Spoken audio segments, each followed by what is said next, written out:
හොඳයි. අපි මේ වීඩියෝ එක යටතේ මුලින්ම කතා කරන්න බලාපොරොත්තු වෙන්නේ සමචතුරස්‍ර න්‍යාස වර්ගීකරණය ගැන. මේක තවත් එක අංශයක්. අපි මීට කලින් කතා කරලා තියෙනවා සමචතුරස්‍ර න්‍යාසයක් කියන්නේ මොකක්ද කියලා. අපි එතනින් ආරම්භ කරමු. එතනින් ආරම්භ කරලා සමචතුරස්‍ර න්‍යාසවල තියෙන විවිධාකාර වර්ග ගැන තමයි මේ කොටස යටතේ අධ්‍යයනය කරන්න යන්නේ. හොඳයි. මම මුලින්ම යනවා සමචතුරස්‍ර න්‍යාසයක අර්ථ දැක්වීම. අපි මීට කලින් කතා කරලා තියෙනවා. මොකද්ද අපි සමචතුරස්‍ර න්‍යාසයක් කියලා හැඳින්වුවේ? පේලි ගණන සහ තීරු ගණන සමාන වෙන න්‍යාසයක් තමයි අපි සමචතුරස්‍ර න්‍යාසයක් කියලා හැඳින්වුවේ. වෙන විදිහකට කියනවා නම් n සමානයි m වෙච්ච න්‍යාසයකට. හොඳයි අපි උදාහරණයක් ගමු. මෙන්න මේ විදිහ උදාහරණයක්. 2 ඍණ 1.3 මෙන්න න්‍යාසයක්. මේක 2 වැඩි කිරීම 2 ගණයේ සහිත න්‍යාසයක්. ඒතර අපිට මේක හඳුන්වන්න පුළුවන් සමචතුරස්‍ර න්‍යාසයක්. ඒ වගේම 3 වැඩි කිරීම 3 ගණයේ තියෙන ඒවා 4 වැඩි කිරීම 4 ආදි වශයෙන් ඕනම එකක්. හොඳයි. ඒ වගේම මම තවත් න්‍යාසයක් ගන්නවා කැපිටල් B කියලා. මේකත් ඒ වගේ එකක්. 3 වැඩි කිරීම 3 සමචතුරස්‍ර න්‍යාසයක්. හොඳයි. මට මෙන්න මේ පළවෙනි න්‍යාසයට කියන්න පුළුවන් මේක දෙවන ගණයේ සමචතුරස්‍ර න්‍යාසයක්. එහෙම නැත්නම් දෙවන ගණයේ න්‍යාසයක්. හේතුව මේකයි. සමචතුරස්‍ර න්‍යාසයක ගණය ලියවෙනකොට හැම වෙලාවෙම පේලි ගාන තීරු ගාන සමාන නිසා අපිට ඒ වෙලාවේදී එක අගයක් පමණක් ප්‍රකාශ කරලා ගණය කියන්න පුළුවන්. ඒකට දෙක වැඩි කිරීම දෙක කියනවා වෙනුවට දෙවන ගණයේ න්‍යාසයක් කියලා හඳුන්වන්න පුළුවන්. හොඳයි. ඒ විදිහට ඊළඟ එක අපිට හඳුන්වන්න පුළුවන් තුන්වන ගණයේ න්‍යාසයක්. එහෙම නැත්නම් තුන්වන ගණයේ සමචතුරස්‍ර න්‍යාසයක්. හොඳයි. මම ඊළඟට යනවා මේ සමචතුරස්‍ර න්‍යාසයක් සාධාරණව නිරූපණය කරන ක්‍රමයට. ඔබට මතක ඇති අපි න්‍යාස පාඩම පටන් ගන්නව තැනදී අපි න්‍යාසයක් සාධාරණව නිරූපණය කරා. ඒකට මේ තියෙන්නේ සමචතුරස්‍ර න්‍යාසයක සාධාරණ නිරූපණය. පැහැදිලිව පේනවා. මේකේ අවසානම අවයවය ANN. තර පේලි අංකයක් n තීරු අංකයක් n. ඒ කියන්නේ මේකේ පේලි ගාන n සහ තීරු ගාන n. එහෙනම් මේක සමචතුරස්‍ර න්‍යාසයක්. කීවන ගණයේ සමචතුරස්‍ර න්‍යාසයක්ද? n වන ගණයේ සමචතුරස්‍ර න්‍යාසයක්. හොඳයි. බොහොම පැහැදිලි. හොඳයි. අපි ඊළඟට යනවා සමචතුරස්‍ර න්‍යාසයක තියෙන විශේෂ දේවල් කීපයක් අධ්‍යයනය කරන්න. හොඳයි. මම උදාහරණයක් විදිහට අරන් තියෙනවා 3 වැඩි කිරීම 3 සමචතුරස්‍ර න්‍යාසයක්. ඔබට පැහැදිලිව පේනවා. මේ සමචතුරස්‍ර න්‍යාසයේ පළවෙනි අවයවය, ඒ කියන්නේ 1 එතන ඉඳලා අවසාන අවයවය 7 කියන තැනට යනකම් විකර්ණයක් දිගේ තියෙන අවයව කට්ටලය. මම මේ නිරූපණය කරන්න මෙන්න මේ ටික. 1 2 7 කියන අවයව කට්ටලය. අපි මෙන්න මේ අවයව කට්ටලය හඳුන්වනවා මේ සමචතුරස්‍ර න්‍යාසයේ ප්‍රධාන විකර්ණය විදියට. හොඳයි. අපිට පැහැදිලි වෙන්න ඕන මේක එක්තරා නමක්. ඇයි මේකට විකර්ණයක් කියන්නේ කියන එක ගැන යම්කිසි අදහසක් තියෙනවා. මොකද මේක සමචතුරස්‍රයක්. අපි දන්නවා සමචතුරස්‍රයක ශීර්ෂයක ඉඳලා අනිත් ශීර්ෂයට රේඛාවක් ඇඳහම අපි ඒක හඳුන්වනවා සමචතුරස්‍රයේ විකර්ණයක් විදිහට. ඒතකොට ඇත්තටම මේ සංඛ්‍යා සමූහය පිළිටන්නේ අන්නේ විදිහේ විකර්ණයක් ඔස්සේ. ඒක නිසා තමයි අපි මේකට සමචතුරස්‍ර න්‍යාසයේ ප්‍රධාන විකර්ණය කියලා හඳුන්වන්නේ. හොඳයි. මට ප්‍රධාන විකර්ණය ලියන්න පුළුවන් අවයව වශයෙන් සාධාරණ අවයව වශයෙන් මෙන්න මේ විදිහට A11 A22 A33 ආදී වශයෙන් ANN අවසාන අවයවය වෙනකම්. එතන මට මේක මෙන්න මේ විදිහට අර්ථ දක්වන්න පුළුවන්. කොහොමද? I සමානයි J වන සියලුම AIJ අගයන්. මොකද අපි දන්නවා සාධාරණ අවයවයක නිරූපණය වෙන්නේ AIJ. I කියන්නේ පේලි අංකය, J කියන්නේ තීරු අංකය. එතකොට ප්‍රධාන විකර්ණයේ දිගේදී මොකද වෙන්නේ? පේලි අංකයයි තීරු අංකයයි සමානයි. IJ සමානයි. එහෙනම් I සහ J සමාන වෙන සේරම AIJ අගයන් ටික එක සමූහයකට ගත්තාම, එක කුලකයකට ගත්තාම අපි මේක හඳුන්වන්න පුළුවන් සමචතුරස්‍ර න්‍යාසයේ ප්‍රධාන විකර්ණයේ විදියට. හොඳයි. ඒ වගේම මෙන්න මේ අවයව කොටස් දෙක, නැත්නම් මේ අවයව කුලක දෙක ප්‍රධාන විකර්ණයේ අරුණාම ඉතුරු වෙන ටික. එනවා අපි කියනවා ප්‍රධාන විකර්ණයේ නොවන අවයව. ඒවත් අර විදිහටම හඳුන්වන්න පුළුවන් I අසමානයි J වන සියලුම AIJ අගයන්. මොකද ප්‍රධාන විකර්ණයේ තමයි I සමානයි J වෙන්නේ. එහෙනම් ඉතුරු සියල්ලෙම I අසමානයි J වන AIJ අගයන් තමයි පවතින්නේ. හොඳයි. අපි යන් ඊළඟ කොටසට. මම දැන් ගන්නවා මෙතන ඉස්සරහට සමචතුරස්‍ර න්‍යාසවල තියෙන විවිධාකාර වර්ග ගැන කතා කරනවා. ඒතර මේ කොටස යටතේ කතා කරන්නේ ප්‍රධානම වෙන්නේ මේ ඛණ්ඩය ගැන. පළවෙනි වර්ගය විකර්ණ න්‍යාසය. ඒතර විකර්ණ න්‍යාසයක් අපි සාමාන්‍යයෙන් හඳුන්වන්නේ මෙන්න මෙහෙමයි. විකර්ණ න්‍යාසයක් කියලා කියන්නේ සමචතුරස්‍ර න්‍යාසයක ප්‍රධාන විකර්ණයේ නොවන සියලු අවයව ශුන්‍ය වන න්‍යාසයක් විකර්ණ න්‍යාසයක් ලෙස හඳුන්වනු ලබයි. හොඳයි අපි මේකට උදාහරණයක් දෙමු මෙන්න මේ විදිහට. ඔබට පැහැදිලිව පේනවා මම අරන් දෙනවා සමචතුරස්‍ර න්‍යාස දෙකක්. තුන්වන ගණයේ සහ දෙවන ගණයේ සමචතුරස්‍ර න්‍යාස දෙකක්. ඔබට බැලුවල්පිට පේනවා මේ න්‍යාස දෙකේම ප්‍රධාන විකර්ණයේ අවයව ටික අරනවම ඉතුරු සියලුම අවයවයන් මොනවද? ශුන්‍යයි. අපි අන්න ඒ වගේ එකක් හඳුන්වනවා විකර්ණ න්‍යාසයක්. ඒතකොට ප්‍රධාන විකර්ණයේ අවයව හැරෙන්නේ ඉතුරු සියල්ලම ශුන්‍යයි නම් ඒ වගේ එකක් හඳුන්වනවා විකර්ණ න්‍යාසයක් විදියට. බොහොම පැහැදිලි. ඒතකොට මට ඒක ලියන්න පුළුවන් මෙන්න මේ විදියට. i අසමානයි j වෙන සියලු aij අගයන් කීයයිද? බිඳුවයි. මොකද අපි දන්නවා ප්‍රධාන විකරණය තුල තමයි i සමානයි j වෙන්නේ. එහෙනම් i සමානයි j නොවන i අසමානයි j වන හැම අගයක්ම හැම aij අගයක්ම බිඳුව වෙච්ච අවස්ථාව තමයි විකරණ න්‍යාසයක් කියලා හඳුන්වන්නේ. හොඳයි. මීළඟ න්‍යාස වර්ගයේ විදිහට ගන්න අපි ඒකක න්‍යාසය කියන න්‍යාස වර්ගය. හොඳයි. මේක න්‍යාස පාඩම කතා කරද්දී අපිට වැදගත් වෙන එහෙම නැත්නම් අපිට හම්බ වෙන බොහොම විශේෂ න්‍යාස වර්ගයක් ඒකක න්‍යාසය කියන එක. හොඳයි. අපි බලමු ඒකක න්‍යාසයක් කොහොමද නිර්මාණය වෙන්නේ. ප්‍රධාන විකරණයේ සියලු අවයව එක වන විකර්ණ න්‍යාසයක් තමයි අපි ඒකක න්‍යාසයක් කියලා හඳුන්වන්නේ. එතකොට ඔබට තේරෙන්න ඕන මේක එක්තරා විදියක විකර්ණ න්‍යාසයක්. ඒ කියන්නේ විකර්ණ න්‍යාසයක තිබිච්ච සියලු ලක්ෂණ මේකට තියෙනවා. තව අමතර විශේෂ ලක්ෂණයකුත් සහිතව. මොකක්ද ඒක පෙන්නලා තියෙනවා? ප්‍රධාන විකර්ණයේ සියලු අවයව එක වන. එතකොට ප්‍රධාන විකර්ණය තුල තියෙන්න ඕනේ එක ඉතුරු සියලු අවයව අපි දන්නවා විකර්ණ න්‍යාසයක නම් ශුන්‍ය වෙන්න ඕනේ. නේද? ඒකත් මේකේ තියෙන්න ඕන. හොඳයි අපි උදාහරණයකට යමු. ඔබට පැහැදිලිව පේනවා.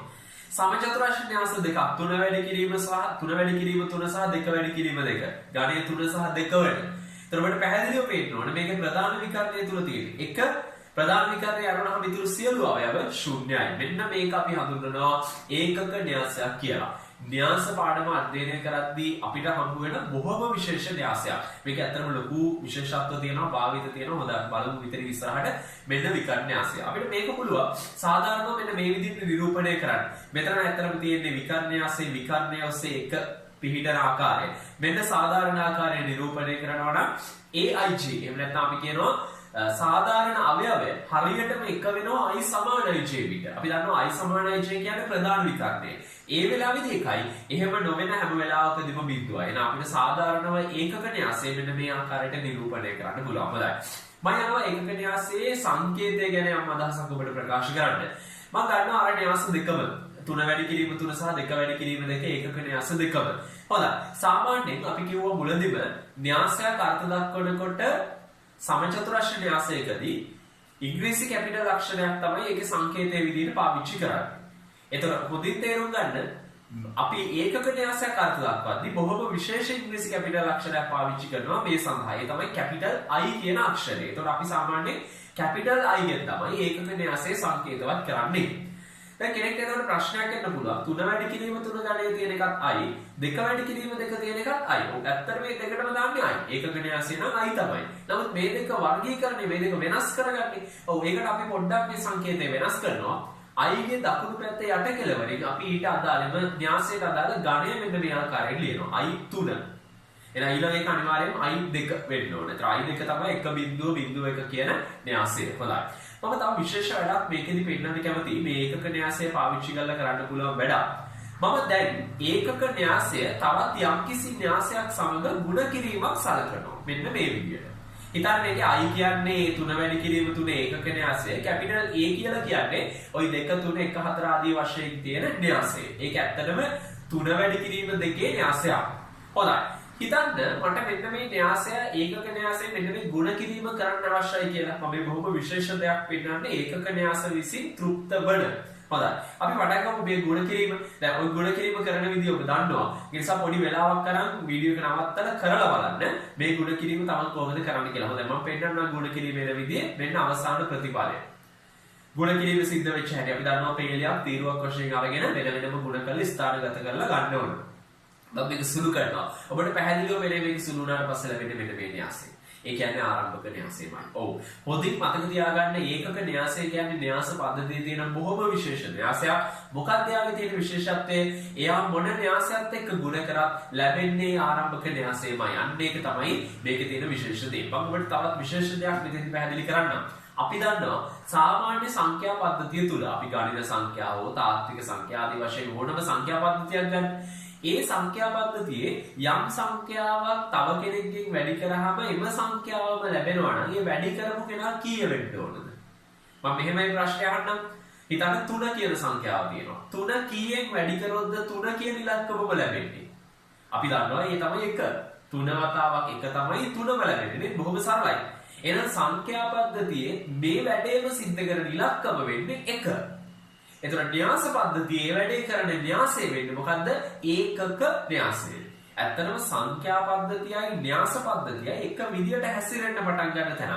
සංඛ්‍යා පද්ධතියේ එකට අනුරූපයි න්‍යාස පද්ධතියේ ඒකක න්‍යාසය. මොකද සංඛ්‍යා පද්ධතියේ එක මොන ඉලක්කමකින් වැඩි කරත් ඒකම ලැබෙනවා. න්‍යාස පද්ධතියේ ඒකක න්‍යාසය මොන න්‍යාසයක් එක්ක වැඩි කරත් එම න්‍යාසයම ලැබෙනවා. මෙන්න මේ දෙක අතර තියෙන අනුරූපතාවය. හොඳයි. අපි යමු ඊළඟ වර්ගයට. සමමිතික න්‍යාසය. මේකත් බොහොම විශේෂ වර්ගයක්. සමමිතික න්‍යාසය අපි අර්ථ දැක්වීමට යමු. මෙන්න අර්ථ දැක්වීම. සමචතුරස්‍ර න්‍යාසයක පෙරළුම මුල් න්‍යාසයටම සමාන වන න්‍යාසයක් සමමිතික න්‍යාසයක් ලෙස අර්ථ දක්වනු ලබයි. හොඳයි. දැන් අපිට ඕක එකපාර අදහසක් කියන්න අපි උදාහරණයකට යමු. මම ගන්නවා මුලින්ම න්‍යාසයක්. මේක සමචතුරස්‍ර න්‍යාසයක් 3 ගණයේ සහිත. මම මේකේ පෙරළුම ගන්නවා. මොකද අර්ථ දැක්වීම තුල කියනවා සමචතුරස්‍ර න්‍යාසයක පෙරළුම. එහෙනම් මම මෙයාගේ පෙරළුම ගන්නවා. අපි දන්නවා පෙරළුම හදන හැටි. කොහොමද? පළමු න්‍යාසයෙන් පළමු පේලිය ගන්නවා. ඒක පළමු තීරුව ලෙස ලියනවා. ඊළඟ දෙවන පේලිය ගන්නවා. ඒක දෙවන තීරුව ලෙස. තුන්වන පේලිය ගන්නවා. ඒක තුන්වන තීරුව ලෙස. මෙන්න ඇවිල්ලා තියෙනවා පෙරළුම් න්‍යාසය. දැන් අපිට විශේෂත්වයක් වෙන්න ඕන. මේ ලැබිච්ච පෙරළුම් න්‍යාසය හරියටම ආරම්භක න්‍යාසයෙන් සමානයි. බොහොම පැහැදිලි. ඒක බැලුවොත් අපිට හොඳට තේරෙනවා. එහෙනම් මට ලියන්න පුළුවන් නේද? හරියටම මේ A සමාන වෙනවා කාටද? AD එහෙම නැත්නම් AD සමාන වෙනවා ඒක. මෙන්න මේක තමයි සමමිතික න්‍යාසයක් කියන්නේ. බලන්න අර්ථ දැක්වීම සමචතුරස්‍ර න්‍යාසයක පෙරළුම මුල් න්‍යාසයටම සමාන වෙන න්‍යාසයක් සමමිතික න්‍යාසයක් ලෙස හඳුන්වනු ලබයි. දැන් කෙනෙක් දෙන්න පුළුවන් හරි ඔක අර්ථ දැක්වීම ප්‍රශ්නයක් නෑ. නමුත් කොහොමද මේ නමක් නිර්මාණය වෙන්නේ? සමමිතික. අපි බලමු මේ සමමිතික බව න්‍යාසය තුල තියෙනවා. මම ගන්නවා මේකේ ප්‍රධාන විකරණය. මේ කඩේකින් පෙන්නන්නේ ප්‍රධාන විකරණ 1 2 7 ත්‍රිකෝණාකාර කොටස් දෙකෙන් පෙන්නන්නේ ප්‍රධාන විකරණයේ දෙපස තියෙන කොටස් දෙක. ඔබට පැහැදිලිව පේනවා එම කොටස් දෙක කඩිර වටා සමමිතිකයි. ඔව් අන්න ඒක තමයි පෙරළුවට පස්සේ ඒකම ලැබෙන්න හේතුව. අපි දන්නවා සමචතුරස්‍රයක හැඩයක් තියෙන එකක් පෙරළුවට පස්සේ ආයෙ ලැබෙන්නේ සමචතුරස්‍රයක්මයි. ඔව්. ඒ වගේම තමයි මෙතන විකර්ණයකට දෙපසින් තියෙන අවයව කට්ටල සමාන වෙච්ච නිසා තමයි පෙරළුවට පස්සේ මේ විදිහම එකක් නිර්මාණය වුනේ. හොඳයි. එහෙනම් අපිට අවසාන වශයෙන් සමමිතික න්‍යාසයේ ලක්ෂණය මේ විදිහට දකින්න පුළුවන්. මීළඟ කොටස විදිහට කතා කරන්න යන්නේ තවත් එක්තරා වර්ගයක් සමචතුරස්‍ර න්‍යාස කුටික සමමිතික න්‍යාස. හොඳයි. අපි යමු අර්ථ දැක්වීමට. සමචතුරස්‍ර න්‍යාසයක පෙරළුම මුල් න්‍යාසය ඍණෙන් ගුණ කළ විට ලැබෙන න්‍යාසයට සමාන වන න්‍යාසයක් කුටික සමමිතික න්‍යාසයක් ලෙස අර්ථ දක්වනු ලබයි. මේකත් අපි උදාහරණයක් තුලින් අවබෝධ කරගන්න උත්සාහ කරමු. මම ගන්නවා උදාහරණයක්. තුන්වන ගණයේ සමචතුරස්‍ර න්‍යාසයක්. ඔබට පැහැදිලිව පේන්න තියෙනවා. හොඳයි.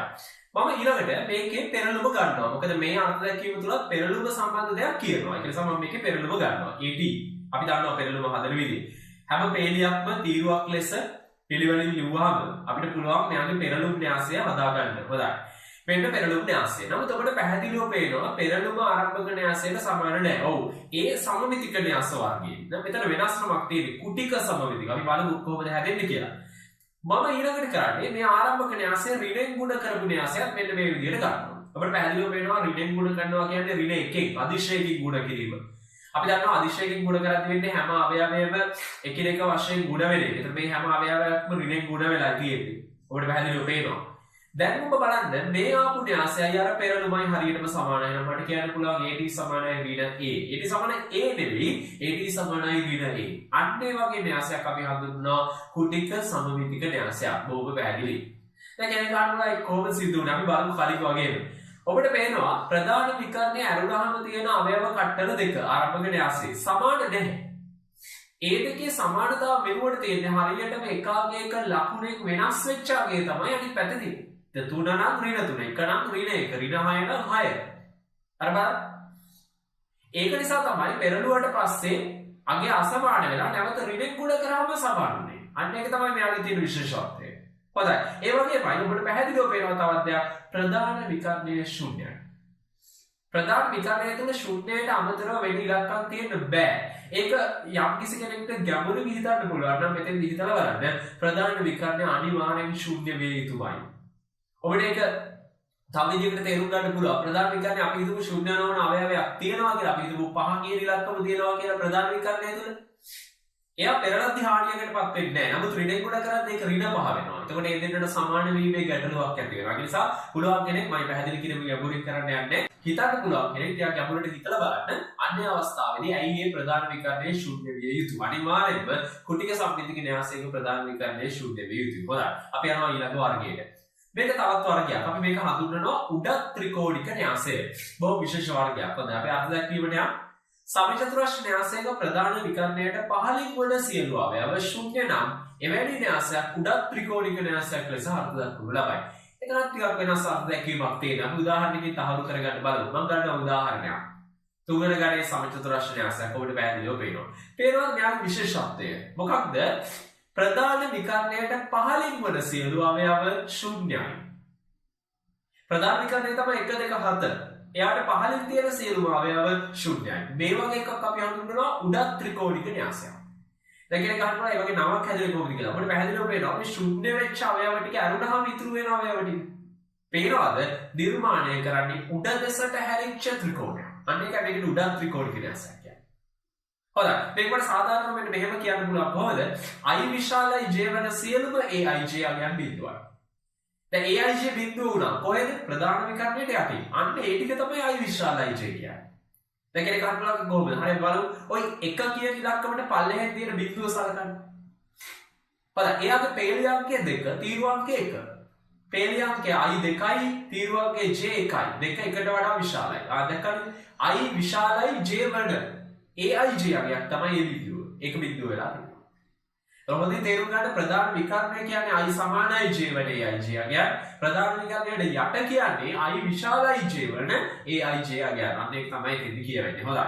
දැන් අපිට තේරෙන්න ඕනේ මේ විදිහටම තවත් එකක් තියෙන්න ඕනේ කියලා. මේ උඩක් ත්‍රිකෝණික න්‍යාසය. ওই විදිහටම ඔව් අනිත් වර්ගයේ අවසාන වර්ගයේ යටත් ත්‍රිකෝණික න්‍යාසය. හොඳයි. මේකටත් තියෙන අර වගේම අර්ථ දැක්වීමක්. සමචතුරාර්ය න්‍යාසයක ප්‍රධාන විකර්ණයට ඉහළින් වන සියලු අවයව ශූන්‍යයි නම් අපි එකක් හඳුන්වනවා යටත් ත්‍රිකෝණික න්‍යාසයක්. අපි යමු උදාහරණයකට. මෙන්න උදාහරණේ ප්‍රධාන විකර්ණයට ඉහළින් වන සියලු අවයව ශූන්‍යයි. එතකොට අවයව වශයෙන් ඉතුරු වෙන්නේ යට ප්‍රදේශයේ හැදිච්ච ත්‍රිකෝණයක්. අපි මෙන්න මේක හඳුන්වනවා යටත් ත්‍රිකෝණික න්‍යාසයක්. බොහෝ පැහැදිලි. එතකොට මේකටත් අර වගේම සංකේත ක්‍රමයක් දෙන්න පුළුවන්. I කුඩායි J වෙන සියලුම AIJ අගයන් මොනවා වෙනවද? හරියටම සමානයි බිඳුව වෙනවා. ඒ තමයි ප්‍රධාන විකර්ණයට ඉහළින් තියෙන අවයව සියල්ල. එතකොට ඒ සියල්ල බිඳුව වුණාම තමයි යටත් ත්‍රිකෝණික න්‍යාසයක් නිර්මාණය වෙන්නේ. ඊළඟට කතා කරන්න යන්නේ න්‍යාස පාඩමටම අයත් තව විශේෂ පැත්තක් වෙන නිශ්චායක කියන ඒකකය ගැන. මේකත් තවත් එක්තරා විශේෂ පැතිකඩක් නිශ්චායක කියන එක. අපිට න්‍යාසවල සමහර ස්ථානවලට විශේෂ ස්ථාන කීපයකට මෙහෙයවීම වැදගත් වෙනවා. හොඳයි. අපි පටන් ගමු නිශ්චායකය හඳුන්වන්න, අර්ථ දක්වන්න සහ ඒගෙන විස්තර ටිකක් බලන්න. හොඳයි. මම මුලින්ම ගන්නවා අපි දන්න සාමාන්‍ය න්‍යාසයක් කැපිටල් A කියලා. මේක දෙවන ගණයේ සමචතුරාර්ය න්‍යාසයක්. හොඳයි. මේ සමචතුරාර්ය න්‍යාසයේ මම සංඛ්‍යා පද්ධතිය විතරක් අරගෙන නැත්නම් අංක සමූහය විතරක් අරගෙන මේකට දෙපසින් දානවා මෙන්න මේ වගේ සිරස් රේඛා දෙකක්. අපි මෙන්න මේක හඳුන්වනවා 2 වැඩි කිරීම 2 නිශ්චායකයක් ලෙස. ඒතර කෙනෙක් අහන්න පුළුවන් නිශ්චායකයේ න්‍යාසය අතර වෙනස වරහණේ අගය එහෙම නැත්නම් වරහණේ වෙනස්කම විතරද කියලා. ඔව් ඇත්තටම අපිට පේන්න තියෙන වෙනස්කම එච්චරයි. නමුත් ඒ වුණාට මේ දෙක අතර තියෙනවා බොහොම ප්‍රධාන වෙනසක්. න්‍යාසයක් කියන්නේ සංඛ්‍යා සමූහණය කරපු එක්තරා නිරූපණයකටම පමණයි. නමුත් නිශ්චායකය සඳහා අවසාන අගයක් පවතිනවා. දැන් ඒ කෙනෙක්ට ගැටලුවක් වෙන්න පුළුවන්. දැන් මම තාපොඩ්ඩකින් මේ නිශ්චායකයට අදාළ අගය හොයන්න කියලා දෙනවා. එහෙම නැත්නම් අගය හොයන විදිය සාකච්ඡා කරනවා. එතකොට ඔබට ඒක පැහැදිලි වෙයි. හොඳින් මතක තියාගන්න මේ ඔබට පේන්න තියෙන නිශ්චායකය සඳහා අවසාන පිළිතුරක් තියෙනවා. අන්න ඒක තමයි වැදගත් දේ.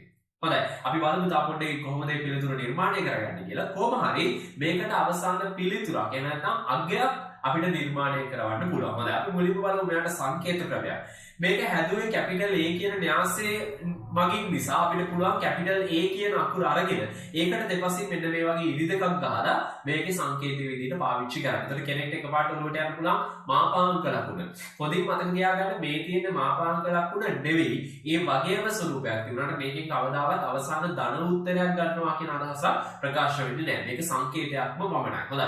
තවත් සංකේතයක් අපි පාවිච්චි කරනවා මෙන්න මේක. DETA එහෙම නැත්නම් det A කියලා අපි හඳුන්වනවා. මේක හැදෙන්නේ අපි නිශ්චායක වලට ඉංග්‍රීසියෙන් කියන්නේ determinants කියලා. අන්න ඒකේ තියෙන මුල් අකුරු තුන පාවිච්චි වෙලා තමයි මෙන්න මේ කියන සංකේතය හැදෙන්නේ. මේකකින් ඕනම එකක් අපිට නිශ්චායක අගය සඳහා පාවිච්චි කරන්න පුළුවන්. හොඳයි. මම ගන්න තවත් කැපිටල් B කියලා න්‍යාසයක් 3 වැඩි කිරීම 3 එකක්. මේ ඒකෙන් හදපු නිශ්චායකය. 3 වැඩි කිරීම 3 නිශ්චායකයක්. හොඳින් මතක තියාගන්න නිශ්චායක නිර්මාණය කරන්නේ සමචතුරාර්ය න්‍යාස සඳහා පමණයි. එතකොට 3 වැඩි කිරීම 2 නිශ්චායක එහෙමම නැහැ.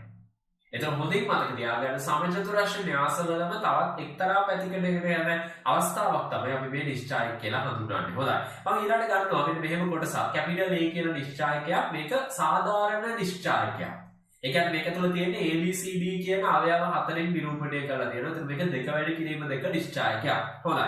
දැන් මම පෙන්නන්න යන්නේ මේකේ අවසාන අගය හොයන විදිය. දැන් මම ටිකකට කලින් කිව්වා නිශ්චායකයක් කියලා කියන්නේ අවසාන පිළිතුරක් ලැබෙන දෙයක්. එතන මේකේ අගය හොයන්න ක්‍රමයක් තියෙනවා. හොඳයි අපි බලමු. මම මුලින්ම සලකනවා මේකේ තියෙන මෙන්න මේ අවයව දෙක. අපි කියනවා ප්‍රධාන විකරණයේ තියෙන අවයව දෙක A සහ D. ඊට පස්සේ මම මේ දෙක ගුණ කරලා ගන්නවා AD. පසුව ඉතුරු අවයව දෙක අරගෙන BC ඒ දෙක ගුණ කරලා මේ ප්‍රකාශනයෙන් අඩු කරලා දානවා. මෙන්න මේකෙන් තමයි අපි න්‍යාසයේ අගය නිර්මාණය කරගන්නේ. මෙන්න මෙහෙමයි අපි න්‍යාසයේ අගය නිර්මාණය කරගන්නේ. හොඳයි. එතකොට මේක AD ඍණ BC දෙක වැඩි කිරීම දෙක නිශ්චායකයක අගය හොයන ක්‍රමවේදය. පොඩි මතක තියාගන්න 3 වැඩි කිරීම 3 නිශ්චායකයේ අගය හොයන්න මේ වගේ සරල ක්‍රමයක් නැහැ. ඊට වඩා සංකීර්ණ ක්‍රමයක් තමයි ඒක තුල තියෙන්නේ. උසස් පෙළ සංයුක්ත ගණිතයේ විෂය නිර්දේශයේ තුල න්‍යාස කියන පාඩම් එකකදී අපිට දෙක වැඩි කිරීම දෙක න්‍යාසයක නිශ්චායකයේ සෙවීම පමණයි විෂය නිර්දේශ සීමාව ලෙස පවතින. ඒ නිසා මම 3 වැඩි කිරීම 3 නිශ්චායකයක අගය සෙවීම කියන එක ගැන මේ පාඩම් එකේ යටතේ මේ වීඩියෝ යටතේ කතා කරන්න බලාපොරොත්තු වෙන්නේ නැහැ. හොඳයි. අපි මේකේ උදාහරණයක් ගමු. ඔබට පැහැදිලිව පේනවා කැපිටල් A කියලා න්‍යාසයක් දෙක වැඩි කිරීම දෙක. දැන් මට අවශ්‍යයි මේකෙන් හැදෙන නිශ්චායකයේ අගය සොයන්න. නිශ්චායක අගය A ගේ දෙපසින් ඉරි දෙකක් ගන්නවා ඩිටර්මිනන්ට් එක. එහෙම නැත්නම් නිශ්චායක A කියන අගය මම බලමු නිර්මාණය කරන විදිය. මේක මුලින්ම ගන්නවා ප්‍රධාන විකරණයේ අවයව දෙක සහ 3. ඒ දෙන්නා අරගෙන ගුණ කරනවා දෙවතාවක් 3 එකකින් අඩු කරනවා. අනිත් අවයව දෙකේ ගුණිතය කියන්නේ 4 වතාවක් ඍණ 1. ඒතර 3 අර දෙක 6යි අරක ඍණ 4යි අඩු කරාට පස්සේ එනවා අවසාන පිළිතුර 10ක්. උඩින් තේරුම් ගන්න. ඒතර හොඳින් මතක තියාගන්න මේ ආවේ ධනාගයක් වුණා කියලා මේක ධන විය යුතුම නෑ. නිශ්චායකයක අගේ ධන වෙන්න පුළුවන්, ඒ වගේම ඍණ වෙන්න පුළුවන්, ශුන්‍ය වෙන්න පුළුවන්. කිසිම ගැටලුවක් නෑ නේද? හොඳින් තේරුම් ගන්න. නිශ්චායකයක් කිව්වට පස්සේ ඒකේ අගේ දෙක වැඩි කිරීම දෙක නිශ්චායකයක් කියන්නේ මොකක්ද? සහ ඒකේ අගේ කොයි විදිහටද අපිට හොයන්න පුළුවන් වෙන්නේ කියලා. හොඳයි. මීළඟ කොටසේදී අපි කතා කරන්න බලාපොරොත්තු වෙන්නේ න්‍යාසයක ප්‍රතිලෝම න්‍යාසය කියන කොටස ගැන. එහෙම නැත්නම් අන්නේ කියන විශේෂ අංශය ගැන. මේකත් න්‍යාස පාඩමේ යටතේ අපිට හම්බ වෙන තවත් එක්තරා විශේෂම ස්ථානයක් ප්‍රතිලෝම න්‍යාසය කියන එක. හොඳයි. අපි අර්ථ දැක්වීමට යමු. හිතන්න මම ගන්නවා n වැඩි කිරීම n. එහෙම නැත්නම් n වන ගණයේ සමචතුරස්‍ර න්‍යාසයක්. මම ඒක කැපිටල් A කියලා නම් කරලා තියෙනවා. ඔබට පැහැදිලිව පේනවා. ඊළඟට මම ගන්නවා තවත් එක්තරා න්‍යාසයක් කැපිටල් B කියලා. දැන් තාම මම මේක හැදින්නුවේ නැහැ. මෙහෙම කෙනෙක් තියනවා කියලා අපි නිකමට හිතමු. මේ න්‍යාසය පවතින්නේ මෙන්න මේ කියන අවශ්‍යතාවය තෘප්ත වන පරිදි. එහෙම නැත්නම් මෙන්න මේක හරියන පරිදි. මොකක්ද අවශ්‍යතාවය? අර මම මුලින් කියපු A න්‍යාසය මේ පසුව කියපු B න්‍යාසයත් එක්ක ගුණ කරාම අපි දන්නවා ගුණ කරන්න පුළුවන් වෙන අවශ්‍යතාවයක් තිබුණා. හොඳයි ගුණ කරාම I කියන න්‍යාසය ලැබෙනවා. අපි දන්නවා I කියන්නේ ඒකක න්‍යාසය. ඔව්. එහෙනම් අන්‍යයාම නිර්මාණය වෙනවා. අපි හිතමු ඔන්නෝක වෙනවා කියලා. එහෙම වෙනවා නම් ඔන්න ඔය B කියන න්‍යාසය අපි හඳුන්වනවා A න්‍යාසයේහි ප්‍රතිලෝම න්‍යාසය ලෙස. ඔන්නෝක තමයි අර්ථ දැක්වීම. මම වාක්‍යම අර්ථ දැක්වීමක් දෙන්නේ නැතුව මේ වගේ එකක් දුන්නේ මේකෙන් පැහැදිලි කිරීම පහසු නිසා සහ අවබෝධ කර ගැනීමට පහසු නිසා. ඒතර ඔබ මේකේ සටහනක් ලියනකොට මේ කොටස සම්පූර්ණයෙන්ම ලියා ගන්න. මේක තමයි ප්‍රතිලෝම න්‍යාසයේ අර්ථ දැක්වීම. හොඳයි. ඒතර ප්‍රතිලෝම න්‍යාසයේ සංකේතයක්. අපි හඳුමු සංකේතයක්. මේකට අපි දෙන සංකේතය තමයි මෙන්න මේක. A inverse අපි කියවන්නේ එහෙමයි. එතන මේක ඍණ එක බලයක් නෙවෙයි. හොඳින් තේරුම් ගන්න මේක සංකේතයක්. දැන් අපි ප්‍රතිලෝම ශ්‍රිතයක් දක්වනකොට F inverse F ඉහළින් ඍණ එක බලය දාන්න. අන්න ඒ විදිහටම තමයි මේකේ කැපිටල් A ඉහළින් ඍණ එක බලයක් ලෙස දාන්නේ. මේක සංකේතයක්. මේක සංකේතවත් කරන්නේ ප්‍රතිලෝම න්‍යාසය. එහෙනම් අපිට ලියන්න පුළුවන් B තමයි A inverse. එහෙම නැත්නම් A හි ප්‍රතිලෝමය. හොඳයි. මම මේක ආදේශ කරනවා. මෙන්න මේ විදිහට. දැන් B වෙනුවට මම A inverse දාලා ලියලා තියෙනවා. මේක තමයි මගේ න්‍යාසයක් තමන්ගේ ප්‍රතිලෝමයක් ගුණ වෙලා ඒකක න්‍යාසය නිර්මාණය කරන ප්‍රකාශනය. හොඳයි. දැන් මට අවශ්‍යයි මේ A inverse එහෙම නැත්නම් B කියන කෙනා අපි කලින් ගත්ත B කියන කෙනාගේ ගණය හොයාගන්න. මොකද අපි කලින් ඒකවත් කිව්වේ නැහැ. අපි නිකම්ම කිව්වේ B කියලා කෙනෙක් ඉන්නවා කියලා විතරයි. හොඳයි. දැන් මට අවශ්‍යයි මේ A inverse ගේ ගණය හොයාගන්න. හොඳයි. මම මෙන්න මේ වගේ වැඩක් කරනවා. මම දන්නවා කැපිටල් A ගේ ගණය n වැඩි කිරීම n.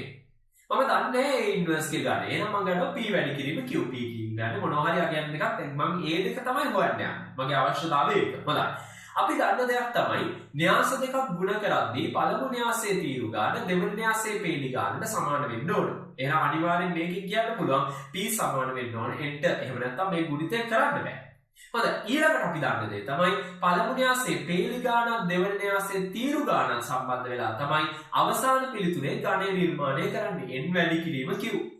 අපි දන්නවා ඒක ඒකක න්‍යාසයක්. ඉතින් ඒකක න්‍යාසයක විශේෂත්වය තමයි ඒක සමචතුරාශ්‍ර න්‍යාසයක්. ඔව් ඒ කියන්නේ පේලි ගාන තීරු ගාන සමානයි. එහෙනම් එතනින් කියන්න පුළුවන් නේද q සමානයි n. අන්තිමට මට ඔප්පුණා නේද p සමානයි q සමානයි n. එහෙනම් මට අන්තිමට ඔප්පුනේ මොකද්ද? A ඉන්වර්ස් කියන්නේ කවුද? A ගේ ගණයම සහිත කැපිටල් A න්‍යාසයේ ගණයමයි n වැඩි කිරීමෙන් සහිත සමචතුරාශ්‍ර න්‍යාසයක්. ඒ බව තමයි මම එහෙනම් ඔප්පු කරේ. එහෙනම් මට විශේෂ දෙයක් මෙතෙන් කියවුණා. මොකක්ද? යම් සමචතුරාශ්‍ර න්‍යාසයක ප්‍රතිලෝම න්‍යාසයක් එයාගේම ගණය සහිත සමචතුරාශ්‍ර න්‍යාසයක්ම වෙන්න ඕනේ. ඒ වගේම තවත් විශේෂ දෙයක් කියවෙනවා. මොකද්ද?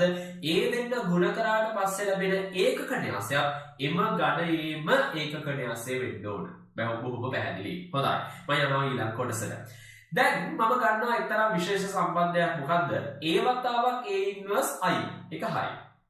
ඒ වගේමයි මේකේ තියෙන තවත් විශේෂ අර්ථ දැක්වීමක් තමයි A ඉන්වර්ස් වතාවක් A කියන්නේ I. දැන් මම මේක මෙතෙන්දී සාධනය කරලා පෙන්නන්න යන්නේ නැහැ. මෙතෙන්දී විතරක් අර අපි න්‍යාස ගුණිතයට කතා කරපු එක්තරා නීතියක් කැඩෙනවා. මොකද්ද කැඩෙන නීතිය?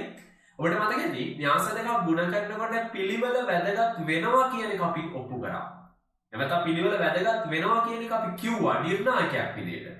නමුත් මෙතෙන්දී පිළිවෙල වැදගත් වෙන්නේ නැහැ. ඒ කියන්නේ යම් න්‍යාසයක් තමන්ගේ ප්‍රතිලෝමයත් එක්ක ගුණ කරන පිළිවෙල වැදගත් නැහැ. පිළිවෙලෙන් ස්වායත්තව ලැබෙන්නේ I කියන කෙනාමයි. එහෙම නැත්නම් පිළිවෙලේ කිසිම බලපෑමක් නැතුව අවසාන I කියන න්‍යාසයම ලැබෙනවා. හොඳයි. එහෙනම් මට මේකෙන් තව විශේෂ දෙයක් කියන්න පුළුවන් මේ වගේ. ඔබ දන්නවා ඒව තමන්ගේ ප්‍රතිලෝමයෙන් ගුණ වුණාම I ලැබෙනවා. ඉතින් ওই විදිහට මේ මැද කොටස ගැන හිතන්න. A ඉන්වර්ස් ව A ගෙන් ගුණ වුණාම I ලැබෙනවා. දැන් අපි දන්න විදිහට A ඉන්වර්ස් කියන්නේ A ගේ ප්‍රතිලෝමය. හරි. දැන් මේක දිහා බලලා මට මෙහෙමත් කියන්න පුළුවන්. A ඉන්වර්ස් ගේ ප්‍රතිලෝමය එහෙනම් A වෙන්න ඕන. ඇයි? A ඉන්වර්ස් කියන්නේ යම් කිසි න්‍යාසයක්. එයා යම් කෙනෙක් එක්ක ගුණ කරාම I ලැබෙනවා නම් ඒ ගුණ කරපු කෙනා තමන්ගේ ප්‍රතිලෝමය වෙන්න ඕන. එහෙනම් A ඉන්වර්ස් ගේ ප්‍රතිලෝමය A වෙන්න ඕන. මට ඔක සංකේතකින් ලියන්න පුළුවන් ප්‍රතිලෝමයේ ඉන්වර්ස් ගේ ඉන්වර්ස් අවසාන වශයෙන් මුල් න්‍යාසයටම සමාන වෙලා තියෙනවා. බොහොම පැහැදිලි. එහෙනම් මට මෙතෙන්දිම ගන්න පුළුවන් තවත් එක්තරා සම්බන්ධ දෙකක් තියෙනවා. මම ඒ දෙකත් පැහැදිලි කරන්න. මේ සාධන මම කරන්න යන්නේ නැහැ. නිකම්ම ප්‍රතිඵලය පමණයි අපි ලියලා බලමු. මොකද්ද? ප්‍රතිලෝමයේ පෙරළුමේ ප්‍රතිලෝමයට සමානයි. ඒ වගේමයි ගුණිතයේ ප්‍රතිලෝමවල ප්‍රතිවිරුද්ධ අතට ගුණ කිරීමට සමානයි. ඔය ප්‍රතිඵල දෙක තමයි තියෙන්නේ. මේවත් අපිට භාවිතා කරන්න පුළුවන් සමහර ස්ථානවලදී. නමුත් අපි ප්‍රධාන වශයෙන් සාධනය කරන්න යන්නේ නැහැ. හොඳයි. අපි ඊළඟට කතා කරන්න යන්නේ න්‍යාසයක ප්‍රතිලෝම න්‍යාසය හොයන විදිය ගැන. ඒතර මේ වෙනකොට අපි කතා කරේ න්‍යාසයක ප්‍රතිලෝම න්‍යාසයක් පවතිනවා සහ යාගේ ගණය යාගේ විශේෂ ලක්ෂණ මේ දේවල් පමණයි. දැන් තමයි අපි න්‍යාසයක ප්‍රතිලෝම න්‍යාසය හොයන විදිය අධ්‍යයනය කරන්න යන්නේ. හොඳයි. මම මුලින්ම ගන්නවා කැපිටල් A කියලා දෙවන ගණයේ සමචතුරාශ්‍ර න්‍යාසයක් ABCD. ඊළඟට මට අවශ්‍යයි මෙයාගේ ප්‍රතිලෝම න්‍යාසය හොයන්න. ප්‍රශ්නේ තියෙන්නේ මම එයාගේ දන්න එකම දේ තමයි මේ වෙනකොට එයත් මේ ගණයේම න්‍යාසයක් වන බව. එහෙනම් මම මුලින්ම කරන්නේ A ඉන්වර්ස් කියන න්‍යාසය සාධාරණව ලියා ගන්නවා. W X Y Z කියන අවයව හතර පාවිච්චි කරලා. එතන මේ අවයව හතර මම දන්න අවයව හතරක් නෙවෙයි. මම මේ අවයව හතර හොයන්නයි යන්නේ. මොනම ඇසුරෙන්ද? ABCD කියන අවයව හතර ඇසුරෙන්. හොඳයි. මම ඊළඟට ගන්නවා අපි ළඟ තියෙන ප්‍රධානම සම්බන්ධය. න්‍යාසයක් තමන්ගේ ප්‍රතිලෝමයත් එක්ක ගුණ කරාම ඒකක න්‍යාසය ලැබෙනවා. මෙන්න සම්බන්ධය. හොඳයි මම මේකට ආදේශ කරනවා. A කියන්නේ ABCD, A ඉන්වර්ස් කියන්නේ WXYZ, ඒ වගේම I කියලා කියන්නේ මෙම ගණයම සහිත ඒකක න්‍යාසය. ඔබට මතක නම් අපි අතෙන් සාධනය කරා ඒකක න්‍යාසය මෙහි ගණයම සහිත ඒකක න්‍යාසය වෙන්න ඕනේ. නම් දෙවන ගණයේ ඒකක න්‍යාසය 1.1. හොඳයි. දැන් මම මේක වම් පැත්ත සුළු කරගන්නවා. මට පුළුවන් සුළු කිරීම මෙන්න මේ විදිහට දක්වන්න. AW ධන BY ආදි වශයෙන් අවයව හතරක් ලැබෙනවා. මොකද දෙක වැඩි කිරීම එකක්, දෙක වැඩි කිරීම දෙකක් එක්ක ගුණ කරන්නේ. හොඳයි. ඊට පස්සේ අපිට මේ ලැබිලා තියෙන ප්‍රකාශනය ඔබට පේනවා මේ තියෙන්නේ හරියටම න්‍යාස දෙකක් සමාන වෙච්ච අවස්ථාව. අපි දන්නවා න්‍යාස දෙකක් සමාන වෙන්න ඕන අවශ්‍යතාව දෙකක් තියෙනවා. මොනවාද? ඒ දෙන්නගේ ගණයන් සමාන වෙන්න ඕන. ඒක දැනටමත් වෙලා ඉවරයි.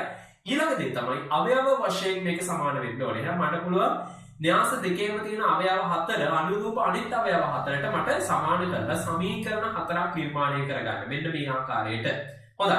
මේ ලැබිච්ච සමීකරණ හතරෙම නොදන්න පද තියෙනවා හතරක්. W X Y Z අපි හොයන්න යන්නේ හතර දෙනා. A B C D අපි දන්නවා කියන්නේ. අපි ඒවා හරියටම නොදන්නා වුණාට ඒවා අපි දත්ත. හොඳයි. මට පුළුවන් මේ සමීකරණ හතර දිහා බැලුවොත් අපිට පේනවා 1 3 කියන සමීකරණ දෙක පාවිච්චි කරලා W සහ Y හොයන්න. ඒ විදිහටම 2 සහ 4 සමීකරණ පාවිච්චි කරලා X සහ Z හොයාගන්න. මෙන්න මේ වැඩ දෙක මට කරන්න පුළුවන්. දැන් මම මේක විසඳන්න පියවර වශයෙන් විසඳන්න යන්නේ. ඔබ මොහොතකට වීඩියෝ එක නවත්තලා මේ සමීකරණ හතර විසඳන්න උත්සාහ කරන්න.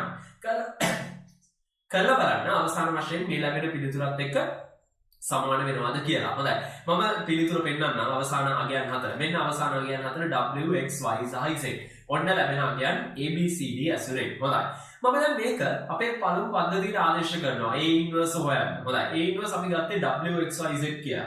මේ ස්ථාන හතරට මේ අගයන් හතර අපි ආදේශ කරමු. මෙන්න ආදේශ කරලා තියෙනවා. හොඳයි.